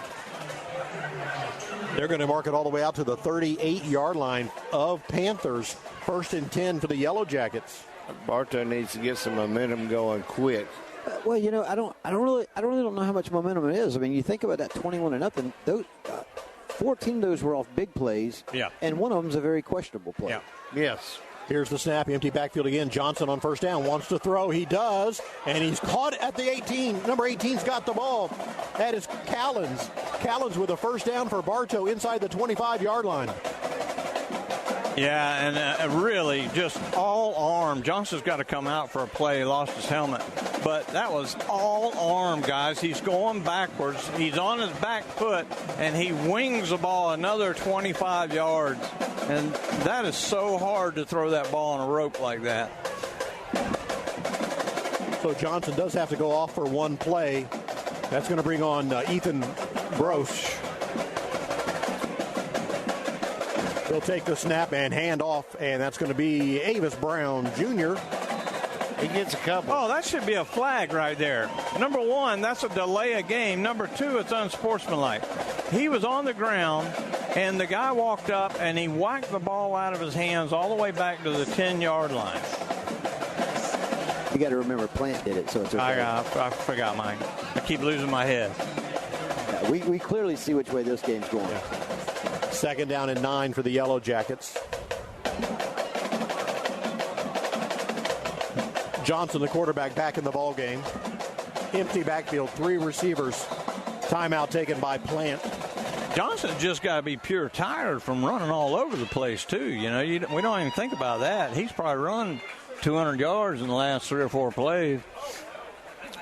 Timeout on the field by the Panthers. 2:50 left here in the first half. You going to read something? I'm going to read something. Okay. Today is more important than ever to have a banking relationship you can really count on. At Citizens Bank and Trust, they have a long-standing history of looking out for your future. They're local bankers, here for you, your family, your business, for over a century and counting. We are Citizens Bank and Trust, proud to be your bank, member FDIC, and an equal housing lender. Starting to chill off now. You can feel that coolness in the air. Hey, Jeff, I was just down here talking to Neil. He's like, he wants to know what the fine would be for the Booster Club president getting a 15-yard penalty. Neil wants to know that? Yeah, that's what Neil wants to know. I got a bondsman on speed dial. Neil, I got $50 in my pocket. I got that, too. It's coming right to you, babe. 2nd and 9 here for the Yellow Jackets. Ball's at the 23-yard line. Johnson drops straight back, throws it toward the corner of the end zone. Got Thomas there. Pass interference. A flag. Oh, he ran right through him. Oh, my goodness. He ran right through him. What in the world? Thomas came back to adjust to the ball, and it looked like the defender pushed his arms. Yeah. And not looking back at the ball. You have to look back. Oh, my gosh. 2nd, make it now 3rd down. Is it 2nd or 3rd? They have 2nd on the scoreboard. Oh, now the 3rd. Here's the snap. He's open. Down the middle. It's caught. Touchdown, Bartow. Yes, great job. Touchdown, Bartow. Callens, number 18 on the reception. Callens comes up big twice on this drive, and Johnson just throws a perfect pass. He runs right by the corner, Mike, and bang, bang. Yeah, he was, as soon as he cleared that corner, I mean, nobody picked him up, and he was all by himself. Oh, now the official's talking. There may be something wrong here. It's too late to throw a flag now. He's like, hey. I think they're trying to adjust the clock. Don't you be putting up points on that board, boy. Yeah, they wanted to get the clock adjusted. The touchdown is good. Bartow's on the board. Sebastian Brock now to attempt the extra point. I wish our band was here so they could give them some of their own medicine. They'd march right over here. They just beat it out with them. Here's the snap. The hold is good. Up, and it is perfect. 2:37 to play here in the first half. They still haven't put the points on the board. There they go. The Plant Panthers 21, the Bartow Yellow Jackets 7. You're listening to Yellow Jacket Football on WBF. Glad to see you. I'm Taff Long, Finance Manager here at Thunder Chrysler Dodge Jeep Ram in Bartow. I would like to personally invite you in for our Choose Your Rate special. And don't forget about our $24.99 domestic oil change special, Thunder Chrysler Dodge Jeep Ram, a proud supporter of Bartow Yellow Jacket Football. The Whitten McLean Funeral Home of Bartow and the McLean Funeral Home of Fort Meade are proud of our community and student athletes who strive to do their best. Another reason we are pleased to support today's broadcast. Whitten McLean, our family serving yours. Are you crazy for customer service? So are we. Here at Spath Jewelers, we realize that our complete customer satisfaction is essential to our success. With our friendly and knowledgeable staff, you'll feel right at home as soon as you walk through the door. This is more than just a job. It's our love and passion. Come see us. Emily at Spath Jewelers.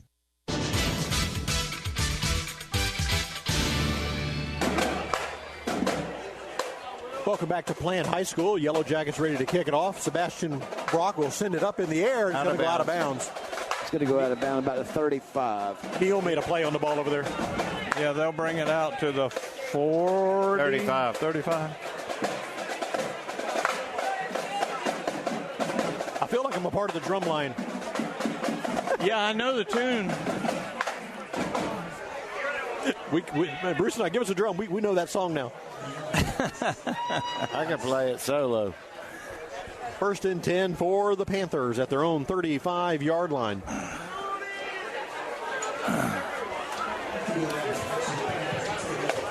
The Panthers in front, 21-7 over Bartow. Marisol, the quarterback, in the shotgun. He'll take the snap. He drops straight back, looking. Now he's under some pressure. And big number 98. That's a hold. He's going to be sacked. Harden was getting held by the guard or the tackle, and he's got the quarterback in one arm. This white hat just would refuse to throw the flag. I mean, how blatant does a hold have to be? That's pretty blatant. That's the big freshman, big number 98, who made that sack. They're going to lose 5 on the play. That is horrible, guys. I mean, it was kind of questionable and jokeable, but that was really bad. 2nd and 15. Yellow Jackets showing some pressure at the line. Marisol, the backing out. Here comes the snap. And again, under some pressure. There's the hold. They got it that time. Incomplete There pass. you go. Hit him. There you go. He did do that, didn't he? Yeah, he did. He caught him extended out there. He didn't square up on him like he probably should have, but he caught him good. Yeah. He felt it. Holding against the Panthers. That is the first They're one going to all decline that one, make it 3rd and 15 for Bartow. For Panthers. 1:46 to play in the first half. 23's like, aren't they marching this stuff off yet? So it's going to be 3rd down and 15. The ball's at the Panther 30-yard line. And Marisol will bring his offense to the line of scrimmage. Jackets with 4 down linemen on defense. They might get the ball back. 3 receivers in a bunch on the near side. Marisol looking. He wants to throw. Now he's going to scramble. Now he'll sling it wide open in the middle of the field. Caught. There's another hold back here, though, guys. He had our end out here just wrapped up, holding him by the shoulder pads. There is a flag deep in the right about the 21-yard line. Is where the flag came down. So this is going to be another holding call against the Panthers. That's a spot foul. He should not be moving. Mike, they brought it to the line of scrimmage. They're walking it off, but isn't that a spot foul? It should be. So it should be another 10 yards. So he was at the line of scrimmage. So he was just behind the line of scrimmage and had him torqued up. So maybe it is pretty close. Okay, so he just didn't throw the flag in the right place. Okay. Yeah. Right, he didn't throw the flag at the right place. Okay. 3rd down for the Panthers. They need a ton. 25. Yeah, here's the snap. Marisol looking under pressure. Now he's going to be sacked again. He's wrapped up again. Whistle. That's big number 98 again. Harden back there for the sack. Fantastic job. Harden really shown up big tonight. And they got to punt the football. Stops the clock at 1:12, and I think Bartow calls a timeout. And a good call by Eden because I would have taken that holding call, and he declined it. And that would have given him another down, but I would have wanted to push him further back. But a good call by Eden to trust his defense to get it done. It's going to be 4th down for the Panthers. That'll bring on punt formation. Anderson is back. Yellow Jackets did call a timeout to stop the clock with 1:10 left here in the first half. My defense is showing up tonight. Yeah. The Panthers are in front 21-7 over the Yellow Jackets here in this Class 6A regional quarterfinal. Popcorn's pretty popular in Hillsborough County. You see all this stuff they're bringing in, they're going to need a U-Haul truck just to get that on the field for halftime. Scoreboard update for you, Bruce. Lakeland Christian 30, Crescent City nothing. And Lakeland in front of Spoto 27-0. Venice now over Haines City 35-7. That's a running clock. That's not 35-7, you said? Yes. Oh, okay. Not quite. 4th down. Anderson back in punt formation. Here's the snap. And he gets off a beauty. Taken at the 40-yard line by Murray. Murray at the 45. Midfield. Murray into Panther territory and brought down near the 47-yard line. Murray gets about 9 yards on that return. Looks like somebody. Nope, they're all getting up. So you got about a minute to play here in the first half. Yellow Jackets with the ball in Panther territory, trailing 21-7. We'll remind you, as Andy pointed out, that Bartow does get the third quarter kickoff to start the second half. So that's good. Yeah, and they got about a minute here. I doubt they've got any timeouts left. Do they? Bartow's got one. On the board, it shows one. So Johnson will bring his offense to the line of scrimmage. Empty backfield. 3 receivers on the near side. 2 receivers on the far side. From the Panther 47-yard line. Here's the snap. Johnson drops back, throws, pass complete on the far side. That's Thomas with it, and Thomas is knocked out of bounds. Yeah, really good job. He gets as much as he possibly can, then steps out of bounds and takes a little pop. And they don't stop. They don't stop the clock. The clock is still going. Okay, they put 56 seconds back on there. A very animated Coach Eden on the far side of the field asking about the clock. I think all that whole 150 people over there were. Now they're stating they're having problems with the clock. 1st and 10 for the Yellow Jackets. The ball at the Panther 38-yard line. Again, an empty backfield. Here's the snap. Johnson wants to throw. He does. Downfield, up, and he's going to outthrow everybody. Incomplete. Yeah, he expected him to break through, but that I don't know what the rules are in high school. I probably should if I'm going to be calling the radio. But there was still contact going on, 10, 12 yards down the field. But that's the receiver's.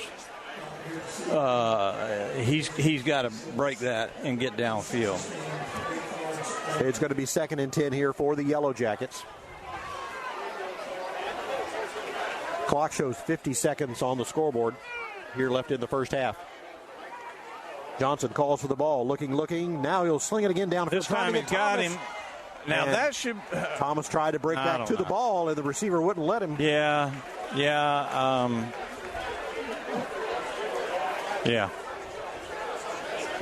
Reminds me of a guard in basketball, kind of shielding as he's running downfield. Yeah. And I can't keep whining about every single thing, 3rd down stops the clock with 43 seconds to play here in the first half. Is that the rest of the evening? Is that the rest of the evening that you're going to quit whining? No. Listen, that's not a whine. I mean, this is legitimately a bad called game. I can tell you that right now, guys. I mean, I'm not. Third and 10, empty backfield again. Then they're going to throw downfield. It's going to be intercepted. Oh, wow. Big number 46, the linebacker, jumped up and tipped it into his own hand. He one-handed that ball like an NFL receiver, guys. And he's a linebacker, and crowd just went nuts. I'm sure you could hear it over the radio. And that one should be applauded. That was an excellent pick. Yeah, it was. Little tip drill by his name is Bathurst, and he is a linebacker, big number 46. Junior, 6'3", 230 pounds. 42 seconds left here in the first half, and the Panthers with their second takeaway tonight. And if not, that was 6 points. So he saved them. 1st and 10 for the Panthers from their own 36-yard line. They throw a slant again. Number 4's got it at midfield. And number 4, that's Clark, crosses the 40 to the 35. And what do? You just start throwing their own game at them. That's like about their 10th timeout, isn't it? Timeout called by the Panthers. Well, the timeouts don't come off for them. He threw that slant, and we had nobody in the middle, guys. The safeties were split, and they're 20 yards downfield, and it was just easy pitch and catch. Timeout on the field. Now they put 37 seconds back on the clock, guys. They did that with the last play, too. How much time can they put back on it? How much time you got? Much as they want, I guess. Well, while we have a moment, we'll remind you the Florida High School Athletic Association recognizes its corporate sponsors? Partners. Thank you. Or sponsors. Who help make the FHSA Football Championship possible. Team IP, the official merchandising company. Gatorade, the official thirst quencher. Max Preps. GoFan, the official online ticket provider. Herf Jones, the official championship ring partner. The NFHS Network, the official online partner. And Wilson, provider of the official game balls for the football championships. That was very good, except it's FHSAA. Right. Did I misspell say that? No. You know who they are. I know. All right. Wasn't that clock down to like 20 seconds? Yes. I don't know, man. I mean, they just keep. I just wish I was watching our cheerleaders. I got a couple of them up in the air right now. That's where we belong. First and 10 for the Panthers at their own, at the Yellow Jacket 34-yard line. Marisol wants to throw down the field. He's going to be... almost a pick. 21 Battle. Battle stepped in front of it and almost had it. Battle read the quarterback that time, and when you're playing safety and you're in zone, that's what you do. You watch the quarterback's eyes. He's going to tell you. He's not going to be looking off receivers. It's funny how that clock starts and stops when it's in their possession. Oh, that was only 5 seconds? That was it. All that time. Second down and 10 here for the Panthers. Ball at the Yellow Jacket 34-yard line.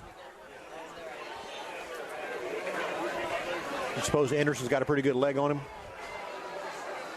I would reckon they're a pretty solid football team. Here's the snap. Marisol rolls to his right, looking downfield. Pass is going to be caught at the 20-yard line and dropped. Now the defender got him down on the ground. The pass was complete. Whoa! They can't have another timeout. Oh, that's first down. Okay. 23 seconds. They are quickly to the line of scrimmage. The clock starts. First and 10 for the Panthers. Marisol calls for the ball. Looks, dumps it out into the flat. Incomplete. Yeah, and somebody got a paw on that. I need to see who. That was 43. That's Gavin, right? Gavin Bauer? Yep, Bauer gets a little piece of it, and the receiver has no shot at it. Stops the clock with 12 seconds. You sure that's not 32? Well, hang on a second. I'm just trying to figure that out right now. A while ago it was 23, and so you're telling me it took 11 seconds to run that play, but those other two plays only took 5 seconds? Okay, then they reset it to 15 now. Oh, my gosh. Somebody needs help counting somewhere. I don't know. In Riverview, we had an excellent clock operator last week. We really did. And we had no scoreboard, and we knew better what was going on. Here's the snap. Marisol Hill wants to throw it toward the corner of the end zone. This one's incomplete. And Harden lost his helmet with a little help. Yeah, that big cat's going to have to come off for a play. No, you got to go off, big fella. He tried to. He was playing with him. But we need a player. Be nice to have a player. We got no timeouts. Better get out there. A new Yellow Jacket will run on the field. Looks like Caleb Bell will take his place. Caleb's about half his weight, but Caleb is a tough dude. 9 seconds left here in the first half. And got some speed. 3rd and 10 for the Panthers. Here's the snap. Marisol again looking. And now his scramble, still looking now, will throw to the sideline. It's incomplete off the hands of Williams. Yeah, he turned his head on that. He was. Oh, and a flag. We won't talk about the hold in the backfield either, though. A flag was thrown late on the Yellow Jacket side of the field. Is that on Bartow, Mike? I think it's going to be on Plant, but it's going to be against Bartow. Of course. Was it on Duncan over there? Coach Eden is not a happy camper, guys. Nope. No, not at all. Cheerleaders are selling hats. You want to buy a hat, Bruce? What do they say on them? Plant? No. I like the color, but. So the penalty is against the Panthers. They just signaled to the Panthers. I think that. Is he saying face mask? Or does he know? Well, he's talking to the Plant coach, so I don't know. It's against Plant. It's a big one, 10 yards. Oh, it's a raffle ticket to win the hat. It's 15. 15. So that'll move him out of field goal. That cat must have talked smack over there when they came, because the flag came out right away, right about where Newell's standing, and it came out. So the other cat, the receiver, must have been talking some smack. So they're going to try a field goal here. They're going to put the 53 yards. A 53-yard field goal attempt from Jordan Anderson for the Panthers. The fake. He's put it down. The kick is up. It's on the way. This has a chance. Got it. It's good. Wow. That could not have been any closer than you could imagine, guys. That's pretty good. That kid's got a leg. That's zero pressure. And now the clock goes back up to 4 seconds, guys. They keep adding it to it. Okay, they put 27 on the scoreboard. Shouldn't that be 24? It was 21-7, right? It was 21-7. And you add 3. Yeah. They can't. I know I graduated from Polk County High School, but that should be 24. Well, maybe David could add it up for us. I don't think they know how to count, guys. Coach Eden out on the field again.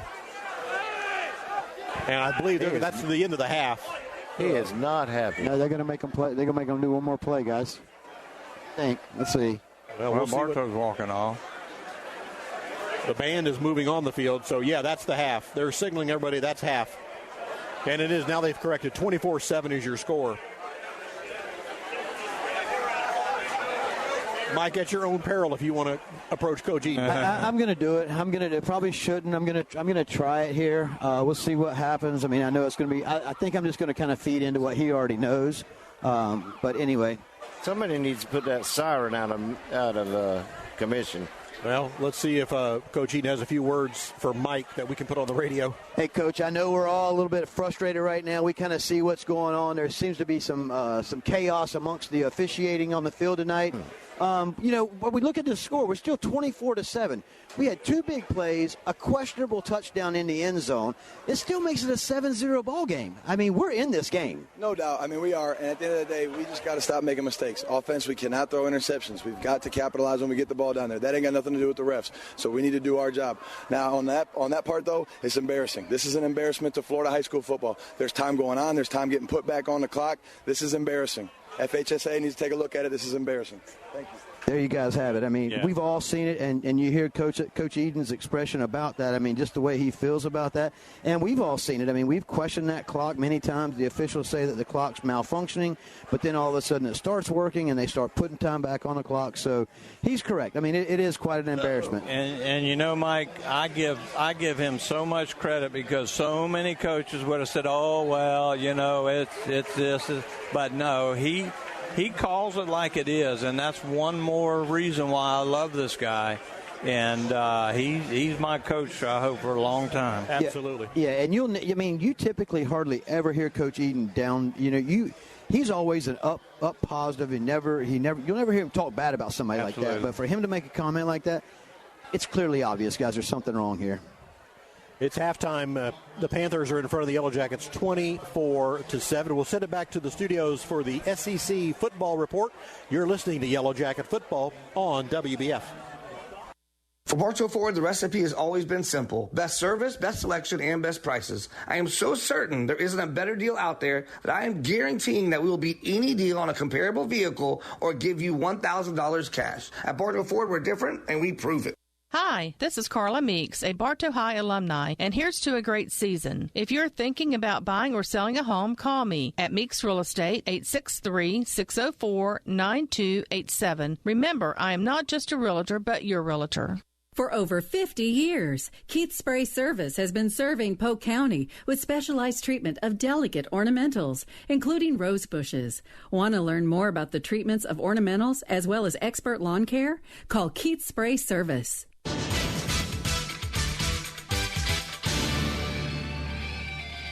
Bartow Yellow Jacket football as we get ready to start the third quarter. Plant is up over Bartow 24-7. We just had a terrific halftime performance by the Plant High School marching band. They just did an amazing job. So congratulations to the Panther band. Ready to get this third quarter underway. Bartow will have the ball to start the second half. Now they don't even have the clock set. Still says 4 seconds. So yeah, and they want to put the ball in play. Yeah, the whole clock has been as you probably heard Coach Eden say, it's a fiasco here in the first half. So Anderson, who nailed a 53-yard field goal as time ended in the first half, has it all teed up and ready to go at the 40-yard line. Okay. The Panthers in front, 24-7. Murray's back deep, along with Hampton ready to receive. And I guess the clock is going to be kept on the field. It says 4 seconds. Here we go. Here's the kick. Hampton's got it at the 5-yard line. 10, 15, 20, 25, 30, 35, 40. Hampton on the move, 50, and tackled just into Panther territory. And a flag comes in late. Yeah, which probably means that's going to go against Bartow. But Hampton with a beautiful run up the sideline and some good blocking in front of him. So, guys, the official word is now that the clock will be kept on the field. Okay. That's pretty rough, guys. I mean, you got... Somebody needs to break that siren. That scoreboard right there, that's a $100,000 scoreboard. The penalty is against the Yellow Jackets. Of course. And they better turn off that frickin' siren. I got to agree with Andy on that. That definitely irritating. So they're going to march off the penalty from the end of the play. What was the call? I got nothing from the white hat. I didn't see. It's 15 yards. Block in the back. I never saw him. 10 yards. They're going to put it at the 42. Block in the back, man. So 1st and 10, the Yellow Jackets at their own 42-yard line. Just underway here in the third quarter. Johnson all alone in the backfield. 5 receivers in the pattern. Here's the snap. Quick throw. Caught. And that is Thomas. He's got it out of bounds at the 48. Yeah, you see they're only rushing 4. They only rushed 4 that time. Johnson has garnered a lot of respect. He's getting the ball out quickly. Receivers are running good, crisp routes. And the corners are probably going to play a little bit tighter and try to jump that little out pass before it's over with. Again, same formation, empty backfield, and they get the Panthers to jump. Got him. 5 yards against Plant. First down. That'll be a first down. Andy's right. Get it by about a half a yard. 1st and 10 for the Yellow Jackets. They need to turn that thing. They just need to turn that thing off. That siren's irritating as all get out. Yeah. Especially if it happens in the middle of a play or something. Well, the band doesn't help out much with that. At least we'll have the third quarter not listening. 1st and 10 for the Yellow Jackets. Empty backfield again. 5 receivers in the pattern. 3 on the near side, 2 on the far side. Here's the snap. Johnson straight back. He wants to throw. Under pressure now. Will sling it out of bounds. Good job. Incomplete. Johnson always looking downfield trying to make a play, but I think they probably told him at halftime, if you got to run away from somebody, just dump it. And that's something that we've talked about, this season. Once he gets out, if he's got nobody to go to, just dump that thing off. 2nd and 10 for the Yellow Jackets at the Panther 47-yard line. 3 receivers on the near side, 2 receivers on the far side for Bartow. Johnson in the shotgun, calls for the ball. He's got it. Wants to throw it, steps up into the pocket, slings it downfield. He's got him. Corey Butler. Oh, threw it a little outside as Johnson was running up towards the line of scrimmage, threw it on the run.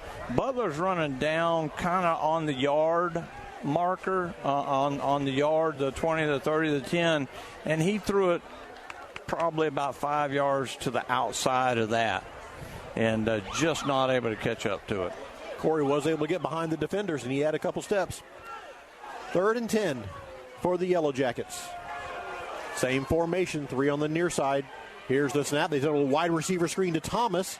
Thomas breaks 1 tackle, but he's going to be caught down right about the 44. Yeah, pretty good blocking right there, but just too many people to try to block. He did get a couple of yards, but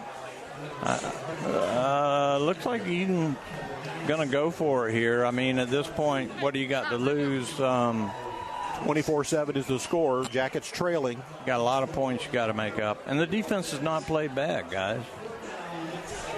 This is one of the better defensive games in about 2 or 3 games.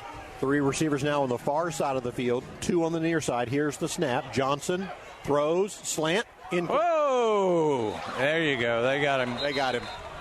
Jeez. Thomas was the intended receiver. There was an arm draped over his back, spinning him around, and they called it. I guess when it happens right there in front of you, they have no choice but to call that. That's going to get an automatic first down for the Yellow Jackets. Pass interference against the defense. That'd give them 15 yards and a first down. Boom. Dang. So the ball's moved inside the 30 to about the 29.5-yard line. This is crazy. First and 10 for the Yellow Jackets.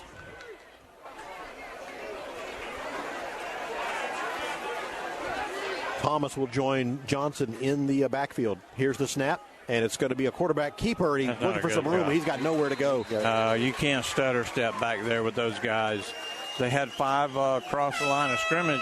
It looked like number 45 was going to drop back into coverage, but he saw Johnson immediately start kind of bouncing, and he comes forward and makes a tackle. They're going to lose about 4 yards on the play, make it 2nd and 14 for Bartow. This is a football team. This team is very good defensively. You got to hit that line going full speed. You bounce around on them, you're going down. Johnson again will empty the backfield. 5 receivers in the pattern on a 2nd down and 14. Here's the snap. Here comes the Panthers. Johnson rolls out to his right, and he throws it into the stands. That's up a 3rd down and 14. Yeah, he's just running for his life, guys. And the offensive line is doing what they can. And really, that time, they only rushed 3 guys, and they put 8 into coverage. They're going to stop Johnson from hooking up in the middle of the field, things like that. Johnson's looking for that quick slant. It's not there. He's having to pull it and run and get out of the way. Empty backfield again, 3rd and 14 for the Yellow Jackets. Looking to throw. Johnson scramble still with the ball. Now he'll move. He's got some good yardage. And Johnson's going to gain about 7 on the play. Yeah, great job by Johnson. He should have been sacked back at the 40-yard line. He gets it all the way down to about the 27, 26-yard line. And that was just, athletic ability. Yeah, athletic ability. Thank you. 4th down for the Yellow Jackets. They need about 7. 4th and 7.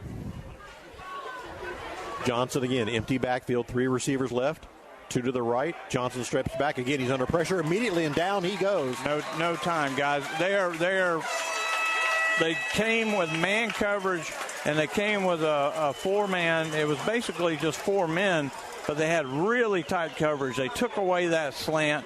That's what Johnson was looking for. And with this defensive line, you have no time to look for a second receiver. So it's going to be 1st down on the turnover on downs to the Panthers.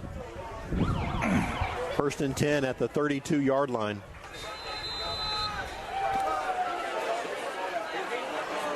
Here's the snap. Handoff. Now they're going to try to run it. Great job. That's Clark on the ball carrier. He's going to gain about 2 before. Hard just throated him, his arm around his throat as he was going by and stopped him right in his tracks.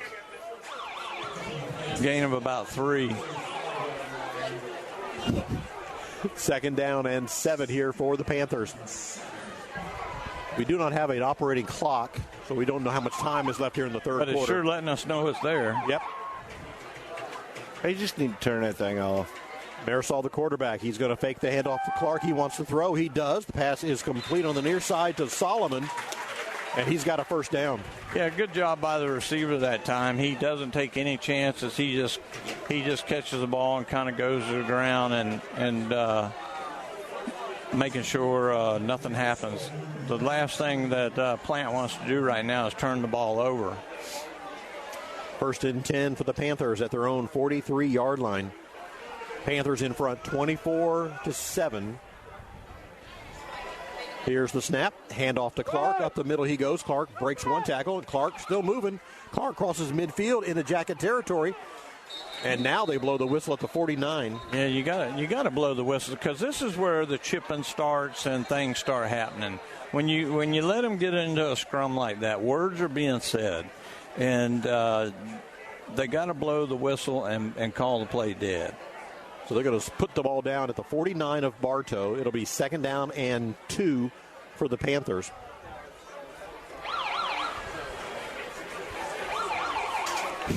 Jeff seems to be very intrigued with this siren. They are trying to get that thing fixed. Second down for the Panthers. They need 3. Here's the snap. Handoff. This time it's going to be number 7, Evans, with the ball carry. And Evans is going to have a first down as he crosses the 45. It's starting. Got the pushing going on. Yeah, the very little hesitation on his part. And this is... They're just gonna try and burn clock. That's what they're gonna do from this point on, guys. That's what I'd do if I was ahead. 7:25, I think they just announced on the PA. First and 10 for the Panthers. Here's the snap. Marisol's got it. Give it to Evans. Evans up the middle he goes. Evans running over people and crosses the 35 to the 34. Yeah, Murray able to pull. Oh, don't do it, guys. See, you can't be doing that. Yeah. You got to keep your composure. He says something. It makes the guy mad. He pushes him, and the one who pushes gets the foul. This looks like it's going to be an unsportsmanlike conduct against the Yellow Jackets. Dead ball, personal foul against the Yellow Jackets. You got to keep your composure. I know it's tough. And when you're getting beat like this, they're going to talk smack. You just have to have composure. Listen, that's when you catch them crossing the middle and you lay that lick to them that you've always wanted to place. Agreed. 65 degrees here at Tampa Plant. Boy, it feels colder than that with that breeze. Them flags on the goalposts are blowing a little bit, too. Yeah, the breeze has really picked up. First and 10 for the Panthers now at the Yellow Jacket 20-yard line. Marisol, the quarterback, he's going to turn. He wants to keep it, and he's and sacked. Big number 7 in the backfield for the Yellow Jackets. Brought him down. That's White. Josiah White. Yeah, White blitzing from the backside. Came in untouched, and the first thing he found was the quarterback. Yeah, I mean, the quarterback was turning right into him. They're going to lose about 10 on the play, make it 2nd and 20.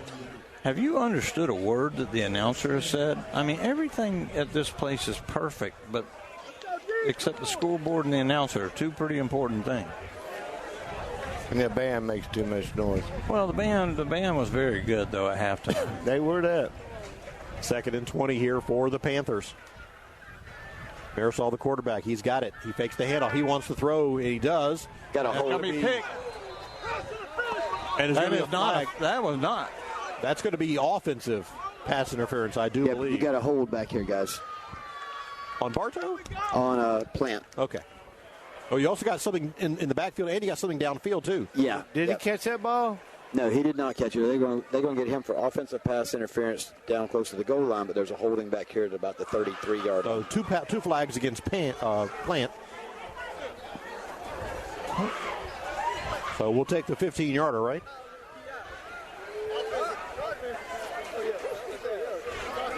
Holding against the Panthers is declined. Pass interference against the Panthers, that is accepted. Good call, Mike.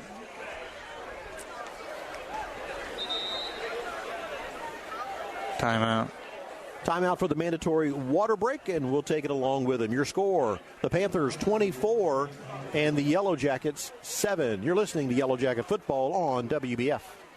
Hello, Bartow. This is Joe DeCesare with Citrus Air Conditioners, your hometown air conditioning company. If you're looking to replace your old unit, Citrus Air has many units in stock and offers financing. Call us at 534-1171 or look us up online at citrusairinc.com. When looking for insurance coverage, consider the Ewing Black Welder and Deuce Agency with offices in downtown Bartow. Ewing Black Welder and Deuce Insurance with a wide range of insurance products to meet your every need. Becky Maslak, your local office manager. At Budget You Pull to Bartow, they'll buy your old vehicle and even arrange to pick it up. We buy junk cars here. We can also arrange for towing from you. We use Gator Towing for our towing service, so you know you get insured a professional towing vehicle. And they cover Polk County. Budget Auto Parts at Bartow.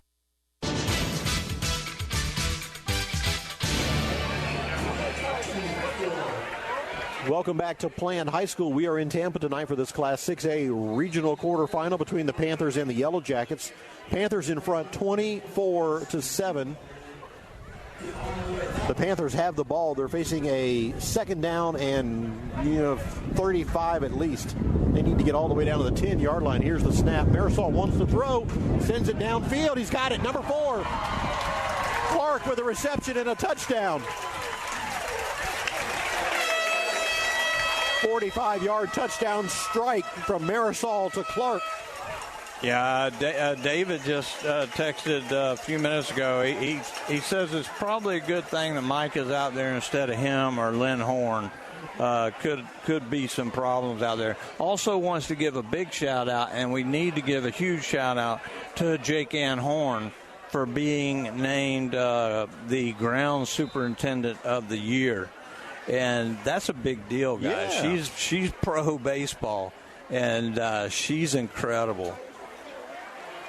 That's going to bring on Anderson to attempt the extra point, which he could probably do in his sleep. That kick is up, and it is good. Did not make it over the net. Didn't make it over the net this time. Yeah, but it did not hit the concession stand. 31-7 now is your score. The Panthers over the Yellow Jackets. Hey, football fans, the best games are yet to be played. Make plans to attend the high school football state championship games. The intense action takes place December 6th for the Rural Classic at the Range at H.G. Morris Stadium, and then December 11th through the 14th for the Class 1A through 7A at Pit Bull Stadium at the University in Miami. Pit Bull Stadium at Florida International University in Miami. Come out and watch the best in high school football. Visit FHSAA website, FHSAA.com for more information. Wasn't Pitbull some kind of singer or something like that? Yeah, he sponsors it. He's in with Cullick on the race team with NASCAR. Okay. Never seen him that I know of. He's about 5'8", 5'9", muscular. Well, that would put him right in the... Here's the kickoff. There's a lot of people. And the ball's taken right about the 1-yard line. Looks like Murray. Try to make something happen. Ooh. Murray brought down aggressively at the 18-yard line. Well, you don't see Murray get hit like that. He's at a lot of the races. He likes to hang out. I tell you, that was pretty good sportsmanship when Michael Jordan went over and congratulated Logano. Well, Jordan knows what's going on. He's class act. Yeah. First and 10 for the Bartow Yellow Jackets at their own 19-yard line. They're going to spot it. Johnson, the quarterback, he's in the shotgun. 3 receivers left. 2 receivers on the right. Here's the snap. Johnson wants to throw, looking, slings it downfield. He's got Butler down there, and Butler... Oh! Butler almost made an incredible catch at the 30-yard line. It went right through his hands, and he's going to remember that one. He might be hurt. Yeah. At least his feelings, anyway. No, he's hurt. It looks like he might have took it. The ball and But Corey Butler down on the field. In a rough area. Yeah. Well, while we have a moment, while they attend to Corey Butler, the wide receiver for the Yellow Jackets, congratulations to the Frostproof Bulldogs. They won the SSAA Atlantic Division State Football Championship tonight, 27-8. That is great. I got one right. So 27-8 the score. Congratulations to the Bulldogs. That's the Sunshine State Athletic Association Conference. That's great. Polk County team coming home with some hardware. Yeah. What's Mulberry doing? I was just going to check. Mulberry's up big, I'm sure. Well, Lake Wells is up big, 51-19. Wow. Over New Smyrna Beach. Carrollwood Day is leading Victory Christian 35-6. Lake Wells was angry tonight. Lakeland up 44-0 over Spoto. Venice over Haines City 49-7. Lakeland Christian 44. Crescent City nothing. And Mulberry still trails 7-0 in the fourth quarter now. Wow. I mean, that's multiple running clock, guys. We're in the playoffs, and that's multiple running clocks. And some I'm sorry, Bruce. Mulberry might be one of the few that wasn't a running clock. Some other games in our district. Remember Durant, the Cougars who came to Bartow Memorial Stadium. They're leading their game tonight, Southlake 28-10. And in the other part of our bracket, Armwood, talk about running clocks, leading Melbourne 42-0. Oh, my goodness. So, yeah. Murray's getting up. That's Butler's getting up, excuse me. On his feet. He is holding his right hand. That appears to be where the injury happened. I don't think so. I know. It's more like Bruce. Jeff knows how to call a game. Yeah, I know. Maybe Mike will get us an injury update. No, he doesn't need to. That's his right hand, guys. You sure? First and 10 for the Yellow Jackets. You're on the wrong side of the field. You can't tell that from there. Leave Mike alone. Mike, don't pay any attention to Andy. He's just happy he got a new truck. I know. Mike was doing meetings while he's on the road coming to this game, and he's a real trooper. He sure is. Second and 10 for the Yellow Jackets. 3 receivers on the left side of the formation, 2 on the right. Johnson is the quarterback. He's in the shotgun.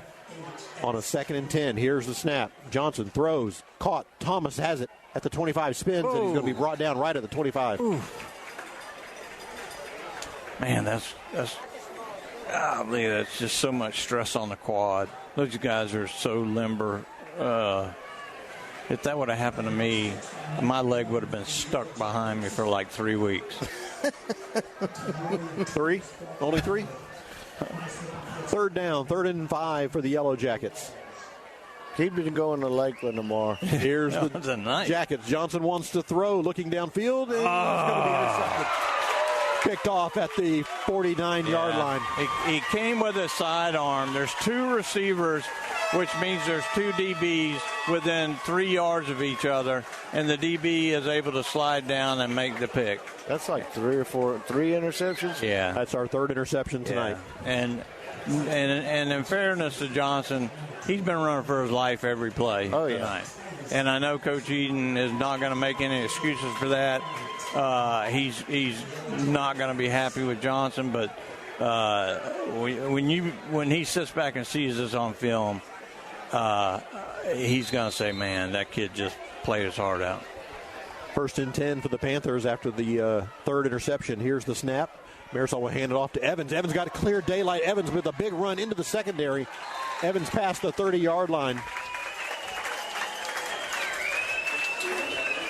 Evans all the way. They're going to mark it down near the 25.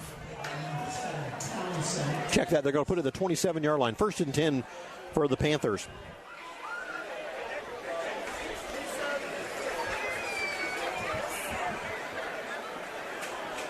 (31-7) is your score. The Panthers in front of the Yellow Jackets. Again, they're keeping the clock on the sideline, so we're kind of guessing. Got to be getting pretty close to the end of the 3rd. 2 weeks in a row with broken clocks. Maybe it's us. Yeah. Here's the snap. Marisol wants to throw. Looking, slings it toward the end zone. He's got a receiver there, and it's over his head, looking for Williams again. Really surprised they didn't throw a flag on that one, guys. Should I ask him if he forgot where that yellow flag was at in his pocket or not? You could show him yours. Stops the clock with some time left. Hey, a reminder, join us Tuesday night for Bartow Yellow Jacket basketball. The Bodie brothers are back ready for another season of Yellow Jacket basketball. They're playing the Mulberry Panthers Tuesday night at Bartow Gym. It's sponsor night, so come on out and enjoy some Yellow Jacket basketball. I keep threatening to go to a game, and then I end up going never to hold. Yeah, got some hold. There's some activity on the near side. There comes another flag. There's a late hit out of bounds, I do believe. I wonder if they got 2 in their pockets like the other team. Well, they start throwing their hat, right?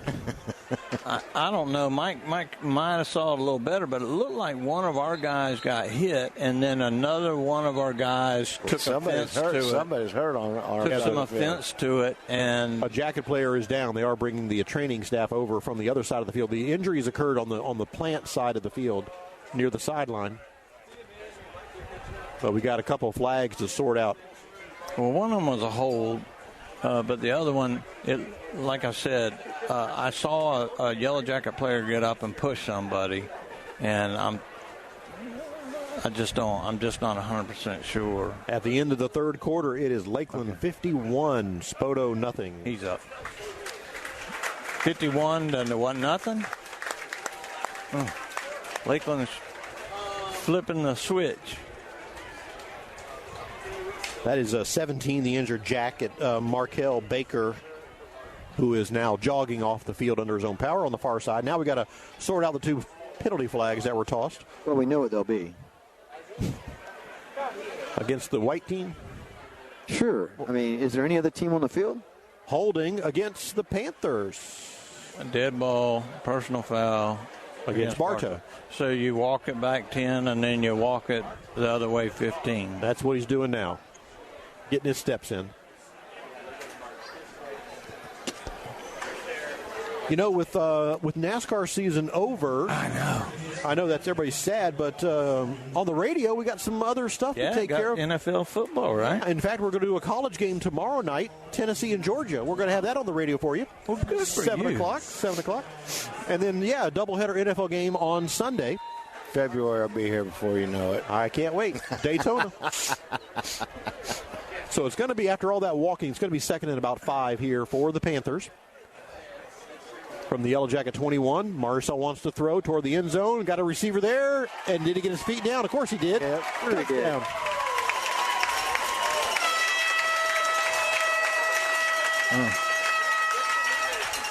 I hope that horn on the reception. I hope that horn runs out of air, too. So that's going to put 37 with an extra point pending on the clock, on the board. Oh, this kid's automatic, though. This Jordan Anderson, he's going places. I sure hope so. Oh, yeah. That foot's got him going places.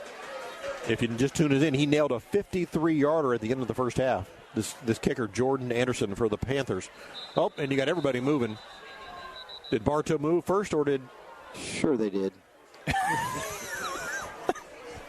Saw it, right? Doesn't matter if you saw it. It's going to be a dead ball, offsides, Bartow. Mike's right again. How does he do it? Oh, my gosh, guys. It's just... Mike. I don't know. One of those nights. Yes, it is. Mike, I'm going to cheer you up right now. You ready, my friend? What's that, buddy? Fort Meade 42, Taylor nothing. You got to be kidding That's me. a final. Oh, my gosh. So Fort Meade wins the championship, too? Well, no, they advance to the next round. The kick is up, and it is good. 42-0, huh? Whew. That's great. We're in the third quarter. We don't know how much time is left. The clock is inoperative. 38-7 is your score. You're listening to Yellow Jacket Football on WBF. The Whidden McLean Funeral Home of Bartow and the McLean Funeral Home of Fort Meade is family-owned and takes pride in offering your family personal attention and distinctive services that truly honors the life being remembered. Our family serving yours. 35 amazing years. Hey, that's us here at Spath Jewelers. We offer services such as beautiful custom work that's sure to wow, repairs, complimentary cleaning, appraisals, watch repairs, financing. What more do you need? We're here Monday through Friday, 10 to 7, and Saturdays from 10 to 5. Your Bartow Beef O'Brady's in the Bartow Center South is your headquarters for good food and good sports. With something for everyone on the menu, your Bartow Beefs is perfect for the family, an office lunch, or to feed the team after a big win. Beefs, where game time meets family time.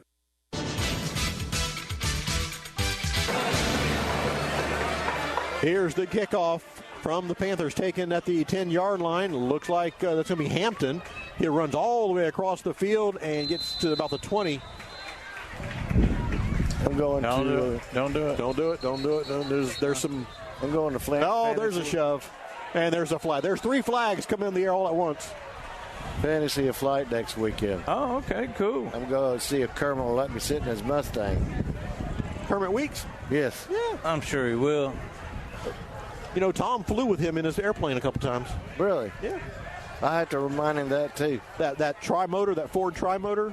Oh, okay. Yeah. I've flown in that. Me and Russ flew in that one time. Yeah, tell him you're from WBF Radio and you're I'm going to tell him who Dad was. Personal foul against the Yellow Jackets. You're going to tell Kermit who his father was? No, who our father was. Oh. And what he did in World War II. See if he'll let me sit in it. All right, so they're going to back up Bartow to start this drive. At the Mike, about the 10-yard line. Yes, sir. Johnson in the shotgun. 3 receivers left, 2 to the right. Empty backfield. Here's the snap. Johnson wants to throw. He's under immediate pressure. Scrambling again. Looking. Throws across his body, and the band's going to catch it. The band, right? The band. Hammer's got a couple of the flag girls. That was a little payback. Listen, I think he just drops back and just bullets that thing right to the official. Well, you got your wish last week when they kicked the ball and it hit the guy in his chest. And so now you may get a Varsity Blues where Vanderbeek throws the ball and hits the mascot in the head. 2nd and 10. Johnson's got it. Looking to throw, and again, he's under pressure, and he goes down. They got a safety? Is that a safety? No, he was about the 1-yard line. Okay.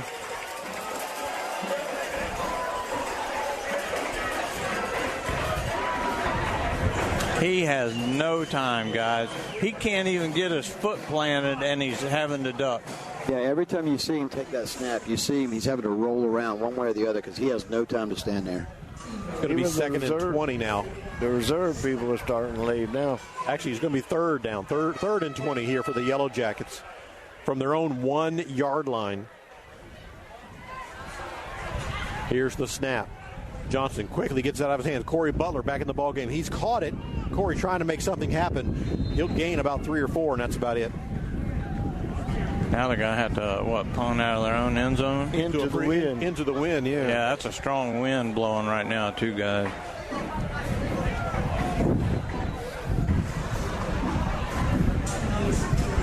Class 6A Regional Quarterfinal. The Panthers up 38-7 over the Yellow Jackets. Yeah, this has not been a fun game at all. You know, we try to have a little fun, but this has not been pretty. So Sebastian Brock on to punt, standing at his own end zone. Now there's timeout on the field. Bartow? Yeah, I think they're shorter players. Bartow calls a timeout. You know, since 1966, the Bartow Community Service Center has been empowering people and inspiring change. Support their mission to help Bartow families get out of crisis by shopping in their thrift store on East Summerlin in downtown Bartow. Help us be epic, empowering people, inspiring change. I did it, Bruce. You got through everything? I read everything I'm supposed to read. Good job, buddy. Nice. It's not even 4th quarter yet. Maybe it is. I don't know. It's got to be, wouldn't it? No, they hadn't switched sides yet. I have no clue. 4th down. The Yellow Jackets are in punt formation. Sebastian Brock will stand very close to the end of the end zone. The back of the end zone. Oh, yeah. And you have Clark, the return man, standing at about the 30-yard line. Yeah. Yeah, if I was Plant, I would not even rush this kicker. It's a low line drive kick. It's going to bounce near the 30. And it was hit by a Plant player, wasn't it? No, it's hit by Bartow. Oh. Whew. Good job. Yeah. Good job to get that ball out. I mean, that's a tough situation being back in your own end zone. We remember that from Virginia when we went and watched Jack. Jack had to become the punter because the punter got hurt. Jack never punted in his life. He got one block. He did have one good punt, but he had the other one blocked for a touchdown. Oops. Back in his end zone. Back in his end zone. So 1st and 10 for the Panthers. Excellent field position at the Yellow Jacket 33-yard line. Quarterback is number 15, Marisol. He's got 2 receivers to the left, a single receiver on the right. Here's the snap. Handoff. This is going to be Evans again. Evans puts his head down, tries to move the Powell forward, and he does to the 30-yard line. Now, how come there's no flag on that shit? Oh, I mean, that stuff. A lot of activity in the secondary. Now the flags come in place. He runs 15 yards across the field to throw the flag, and it's down here in front of his face. Listen, I mean, if anything, this would have probably been a good ball game had it been a fair ball game. But this has been absolutely nothing but one-sided from the beginning on. Dead ball, personal foul against Plant. What? How'd that happen? Mike. So they're going to call that one against the Panthers.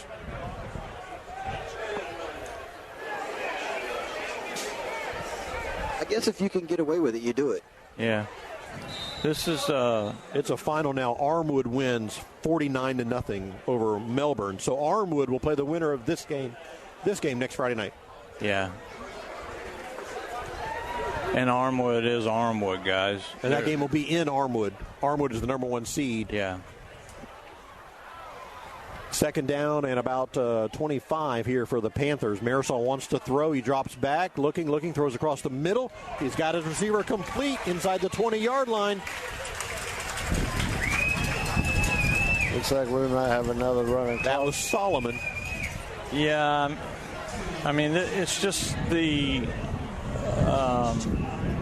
was just a really good pass, a really good catch, and the corner or the safety was beat by just a yard or so, but it didn't matter. He just put that ball right in there. First and 10 for the Panthers at the 19-yard line of Bartow. Marisol, the quarterback, in the shotgun. He calls for it. Got it. Throws it out. Pass is complete on the near side. Breaks one tackle. Ooh. And knocked out of bounds. My goodness. He took a wallop at the end.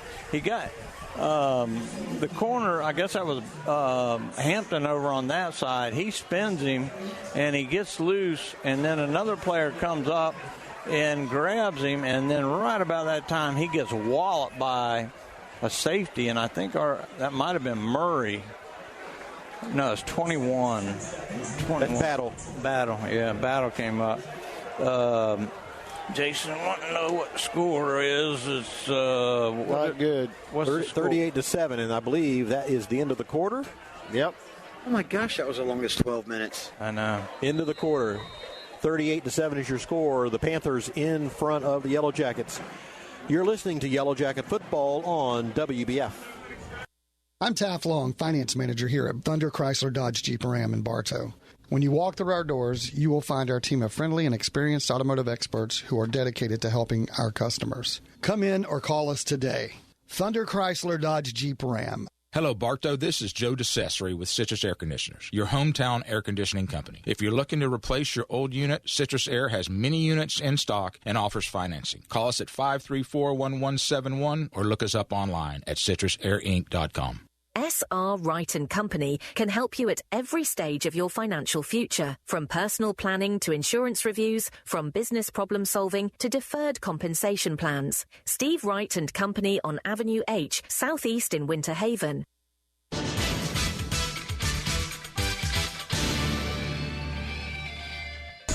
Welcome back to Plant High School. Along with Mike Ayers, he's down there on the Yellow Jackets sideline. You got Bruce and Andy. I'm Jeff. Thank you for joining us for Yellow Jacket football tonight, the playoff game here at Plant High School. Plant with the ball. Marisol on a second down and 3. He'll throw a pass to Solomon. It's complete, knocked out of bounds at the 2-yard line. Yeah, Murray hit him in the shoulder and knocked him out of bounds. He was trying. Meanwhile, he allows him to stand over the 2 Bartow players. Yeah. And if they score here, it will be a very quick fourth quarter, guys. Yep. And that will be like the 7th running clock tonight in most of the games, yeah. Both county teams, one way or the other. Mulberry ever catch back up? Mulberry still 7-0, trailing 7-0 in the fourth quarter. That's so weird. I'm kind of don't want to check my phone because I might. Bruce, what's happening between you and your buddy now? Oh, no. Y'all were carrying Mulberry. First and goal from the 1. Whistles will stop this play.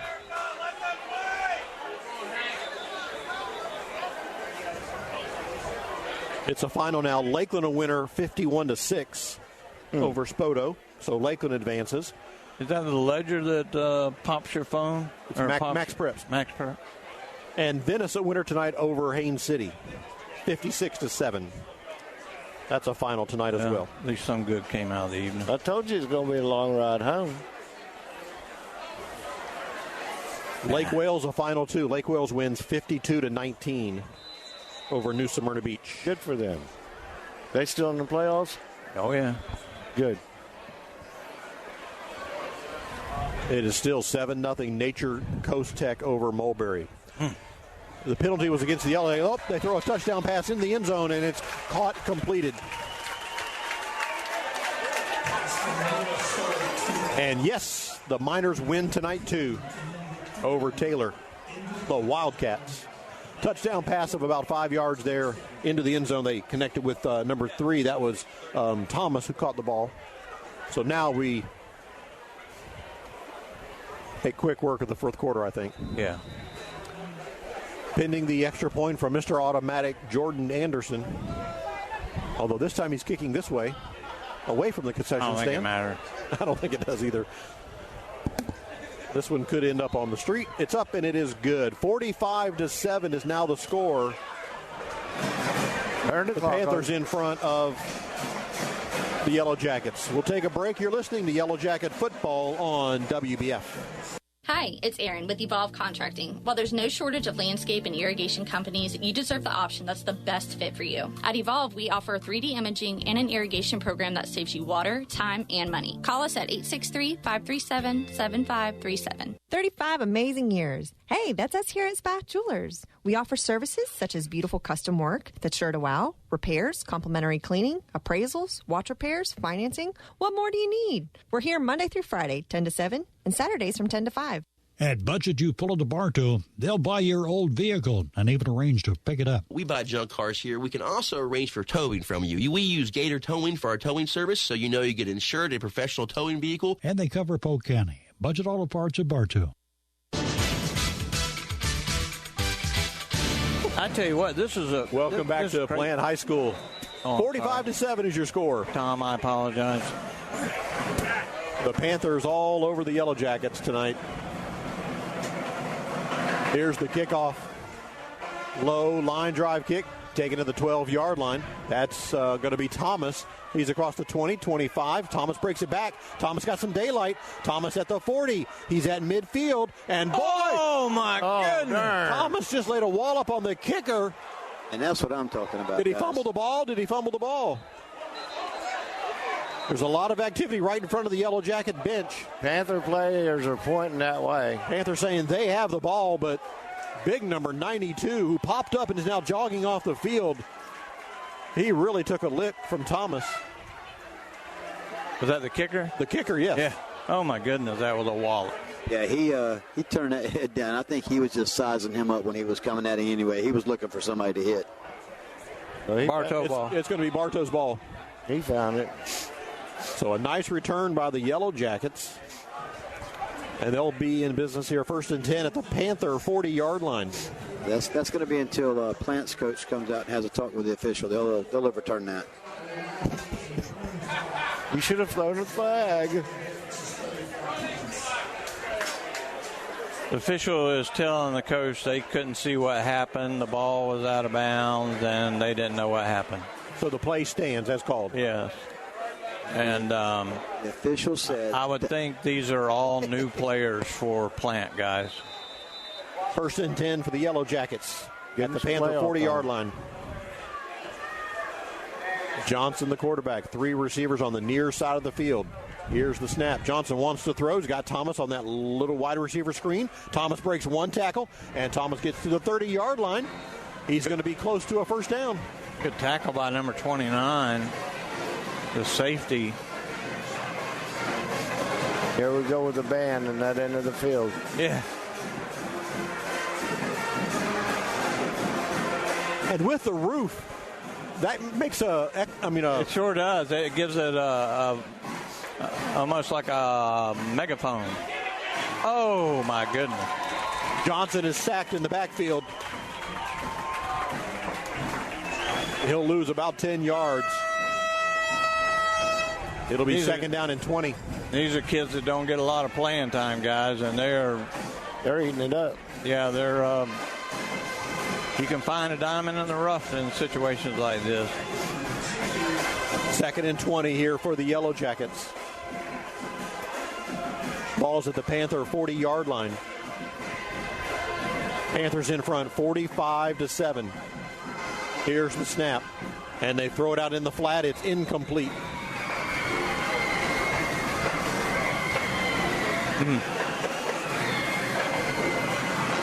Quite possibly the loudest band we've heard all season. Yeah, I mean we're underneath the shed as well, the roof cover as well, and they're down at the opposing 30-yard line. We're at the 35 on the other side, down the field, yeah. and it's so loud. 3rd down and about 25 here for the Yellow Jackets. Here's the snap. Johnson with the ball, looking. Now he'll scramble again. He's been running all night. Gets a good block. Down the field he goes, and is going to be incomplete. Threw it to Corey Butler, who was about 5 yards out of bounds. Yeah, one of the Bartow players tripped. Going to be timeout taken by the officials for the mandatory halftime water break. That's going to be one sore young man tomorrow. He has taken some wallops tonight. Here's another Johnson. Yep, Johnson. Another final to report. Carrollwood Day 42, Victory Christian 18.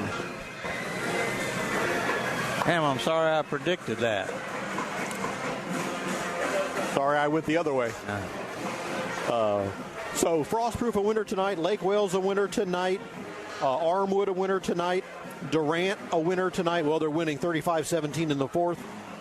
Venice defeats Haines City tonight, 49-7. Lakeland a winner. They beat Spoto 51-6. Auburndale's not in the playoffs? No. Lakeland Christian 44, Crescent City 77. That's in the 4th quarter. 77? Whoa. 7. Sorry. Yeah. That's a big comeback. 44-7. Pardon me. And Mulberry now trails 14-0. Oh my goodness. Here's the snap on a 4th and 25. Johnson scrambles, looking, throws it. It's going to be incomplete on the sidelines. The Panthers will take over on downs. Does get the flag, man. Well, now you're going to see the second string offense.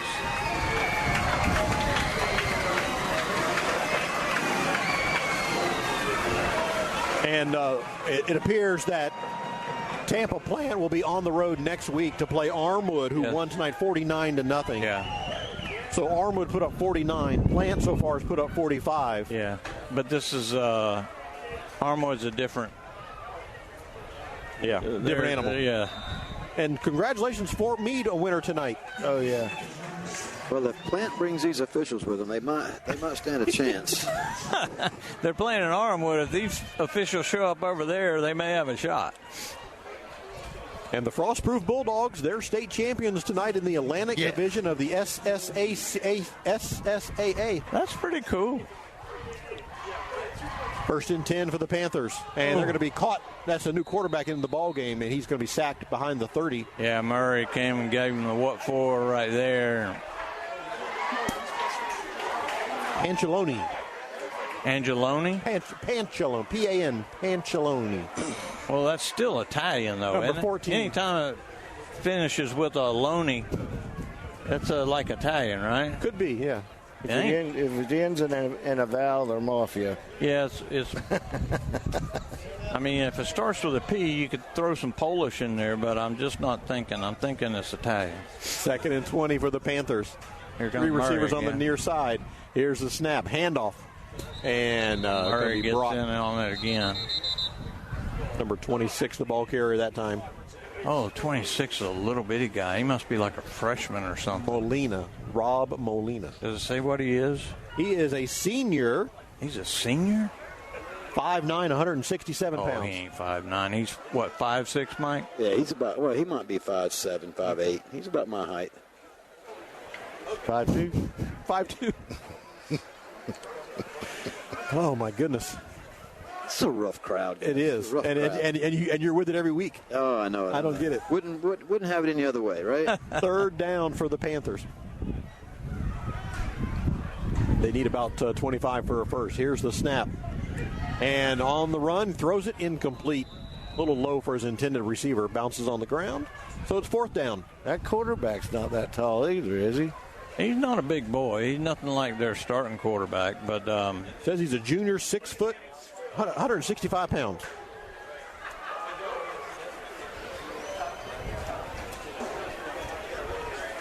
So he's much taller than I am. Yeah. Oh, my goodness. 65 degrees on a windy night over here in Tampa. Boy, it feels colder than 65. We're about what do we say, Mike, about 3 miles north of MacDill Air Force Base? Absolutely. Yeah, the wind chill's got it down probably in the 50s. Here's the snap on the punt. Anderson kicks it, and he bounces it down into the 40, and it'll trickle in. The Panthers will touch it down at the 36-yard line. We don't know how much time is left in the ball game. We do know it's a running clock. The scoreboard here does not show the clock. It does not seem to be working. It didn't work very well in the first half. At least they got the siren to turn off. They did, didn't they? Somebody put it out of its misery. 1st and 10 for the Yellow Jackets.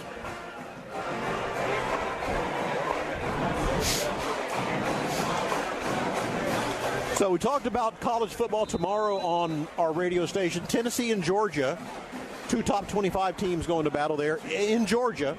And then Sunday afternoon, NFL doubleheader, Chicago and the Packers. And then Atlanta plays Detroit in the 4 o'clock game. Yeah, those would be 2 pretty good football games. I mean, I couldn't believe Detroit came back and won that game, Sunday night? Pass is incomplete off the hands of the intended receiver, Corey Butler, incomplete. And it was a good game last night, Washington and Philadelphia. Yeah, I only watched a few minutes of it, but it did turn out to be a good game. I just hate it when I can't stay up and watch them. I was able on Sunday night to stay up and watch that game, and Detroit just looked so beaten, and then they came back and won. 2nd and 10 for the Yellow Jackets. Johnson under some pressure, and Johnson is sacked in the backfield. All the way back to the 27-yard line. Yeah, we got to be getting pretty close here, guys. I mean, they just had the mandatory water breaks. That means about 6 minutes. And you're probably, with the running clock, you're probably close to a minute per play. 3rd down and about 18 needed for the Yellow Jackets. Johnson is the quarterback. Empty backfield. 5 receivers in the pattern. Here's the snap. And Johnson looking to throw. Still looking. Now he steps up in the pocket, slings it downfield. Wide open. Corey Butler over his head. Incomplete. By a yard. That's the ball game. It's been that kind of a night, guys. That is the ball game. Okay. Blake Johnson just threw that ball, 70 yards, 65 yards. Line them up. Yep, that's the ball game. Final score, the Panthers 45, the Yellow Jackets 7. We're back to wrap it up. You're listening to Yellow Jacket Football on WBF. Hi, Benny Jr. here with Bartow Ford. It's been a wild ride in the automotive industry. Dealerships haven't learned what Bartow Ford's known all along. A great price and the best service is all you need. Make sure you come to Bartow Ford, where we're different and we prove it. You'll always get great prices at Budget You Pull of the Bartow. Here's Craig. We have starters for $20, alternators for $20, AC compressors for $31. Every door is $55, and motors are $200. Budget You Pull it, Highway 60 East. Hi, I'm Carla Meeks, and I want to be your realtor. As your licensed broker, I'll see to all the details and look out for your interest. Give me a call at 863-604-9287. Remember, I am not just a realtor, but your realtor.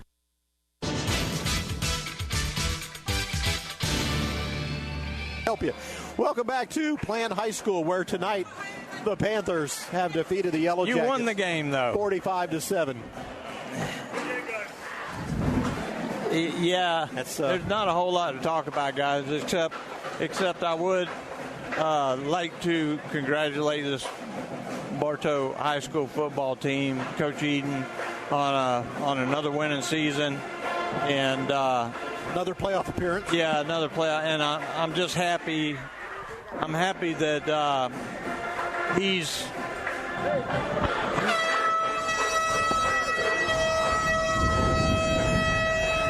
Got to use up all the air left, right? On a pump. But he's going to put some roots down in this county, and hopefully he's going to be like a Coach McGriff and hang around a while and make this his hometown and make this his football team. And the kids, the seniors that are going out, Johnson and all the other guys, Murray, man, they've put on a lot of shows for us, and tonight just wasn't their night. And I just love Bartow football, and I love Bartow sports. We look forward to the Bodies on Tuesday night, and a great basketball season again for Coach McGriff. And that's about all I got to say. Andy? It's been a good football season. The boys played hard. Coach Tyler, he's got another winning season. And we'll come back and do it again next year. Absolutely. And Mike, I don't know if you've... Did we lose Mike? No, I'm here, guys. Okay. Mike. Got any final comments, Mike? Well, I think the game would have been much closer. We take, like I said, I talked about it earlier, the two big plays, the questionable touchdown in the end zone. It's 16 against 11. I mean, the 5 officials on the field beat the tar out of us tonight. I personally don't think they called it both ways. It was very one-sided. Kind of agreed with Coach Eden. It's probably one of the worst officiating games that I've seen in a while. But, hey, that's their game to call, and that's the way they want to call it. Congratulations to these guys. They never stopped. They never let their head down. Congratulations to Coach Eden, on his season that he's brought in. And it's kind of like you guys said. I mean, Coach Eden's going to build one of those teams like Coach McGriff did. As long as Coach Eden's around, and I've watched him talk to these guys and this, that, and the other, he'll have that team there. Just give him time. I agree. Well, gentlemen, as always, I thank you for your time here on the broadcast as well. We thank Tom and David back at the studio. They've been there all season long for us, and just appreciate all of our game sponsors. And, of course, we appreciate you, the listeners. Thank you so much for tuning us in. We hope we brought the feel to the game. We brought a little humor every once in a while and some action, and you enjoyed the Yellow. We thank you so much for your support here for us on Yellow Jacket Football. I invite you to join the Bodie brothers. They're just as entertaining, probably better. Yeah. On Tuesday night. Yeah. I mean, they got to be better. We're what we call a second class. Is that they're not as. Y'all are number one in my book. For Andy Edmond, Bruce Edmond, Mike Ayers, Elizabeth over there on the other sideline, I'm Jeff Thornberg. Thank you so much for joining us. Final score again tonight: the Plant Panthers 45, the Bartow Yellow Jackets 7. Good night, everybody. Tonight's broadcast of Bartow Yellow Jacket football on WBF was brought to you by. Tonight's game is sponsored by Kelly Buick GMC of Bartow. With high-quality vehicles and services, we look forward to living up to our reputation. Evolve Professional Landscape Management, offering full residential and commercial landscaping services. By Spath Jewelers of Bartow and Valrico, providing all your jewelry needs with sparkling customer service. Budget You Pull It of Bartow, the parts you need when you need them. By Ewing Blackwelder and Deuce Insurance, helping you protect what matters most. By Keith's Spray Service of Bartow, taking care of your lawn and garden for over 50 years. Citrus Air Conditioners of Bartow, such great care it must be Citrus Air. By Whidden McLean Funeral Home, our family serving yours with integrity and compassion since 1925. By Thunder Chrysler Dodge Jeep Ram of Bartow, providing excellent customer service. Feel the thunder. Beef O'Brady's Sports Pub in the Bartow Center South. Good food, good sports. S.R. Wright and Company in Winter Haven, your certified public accountants. Carla Meeks, real estate on your side from start to finish with experienced realtor services. And by Bartow Ford, we're different and we prove it. Bartow Yellow Jacket Football is a special presentation of WBF Sports.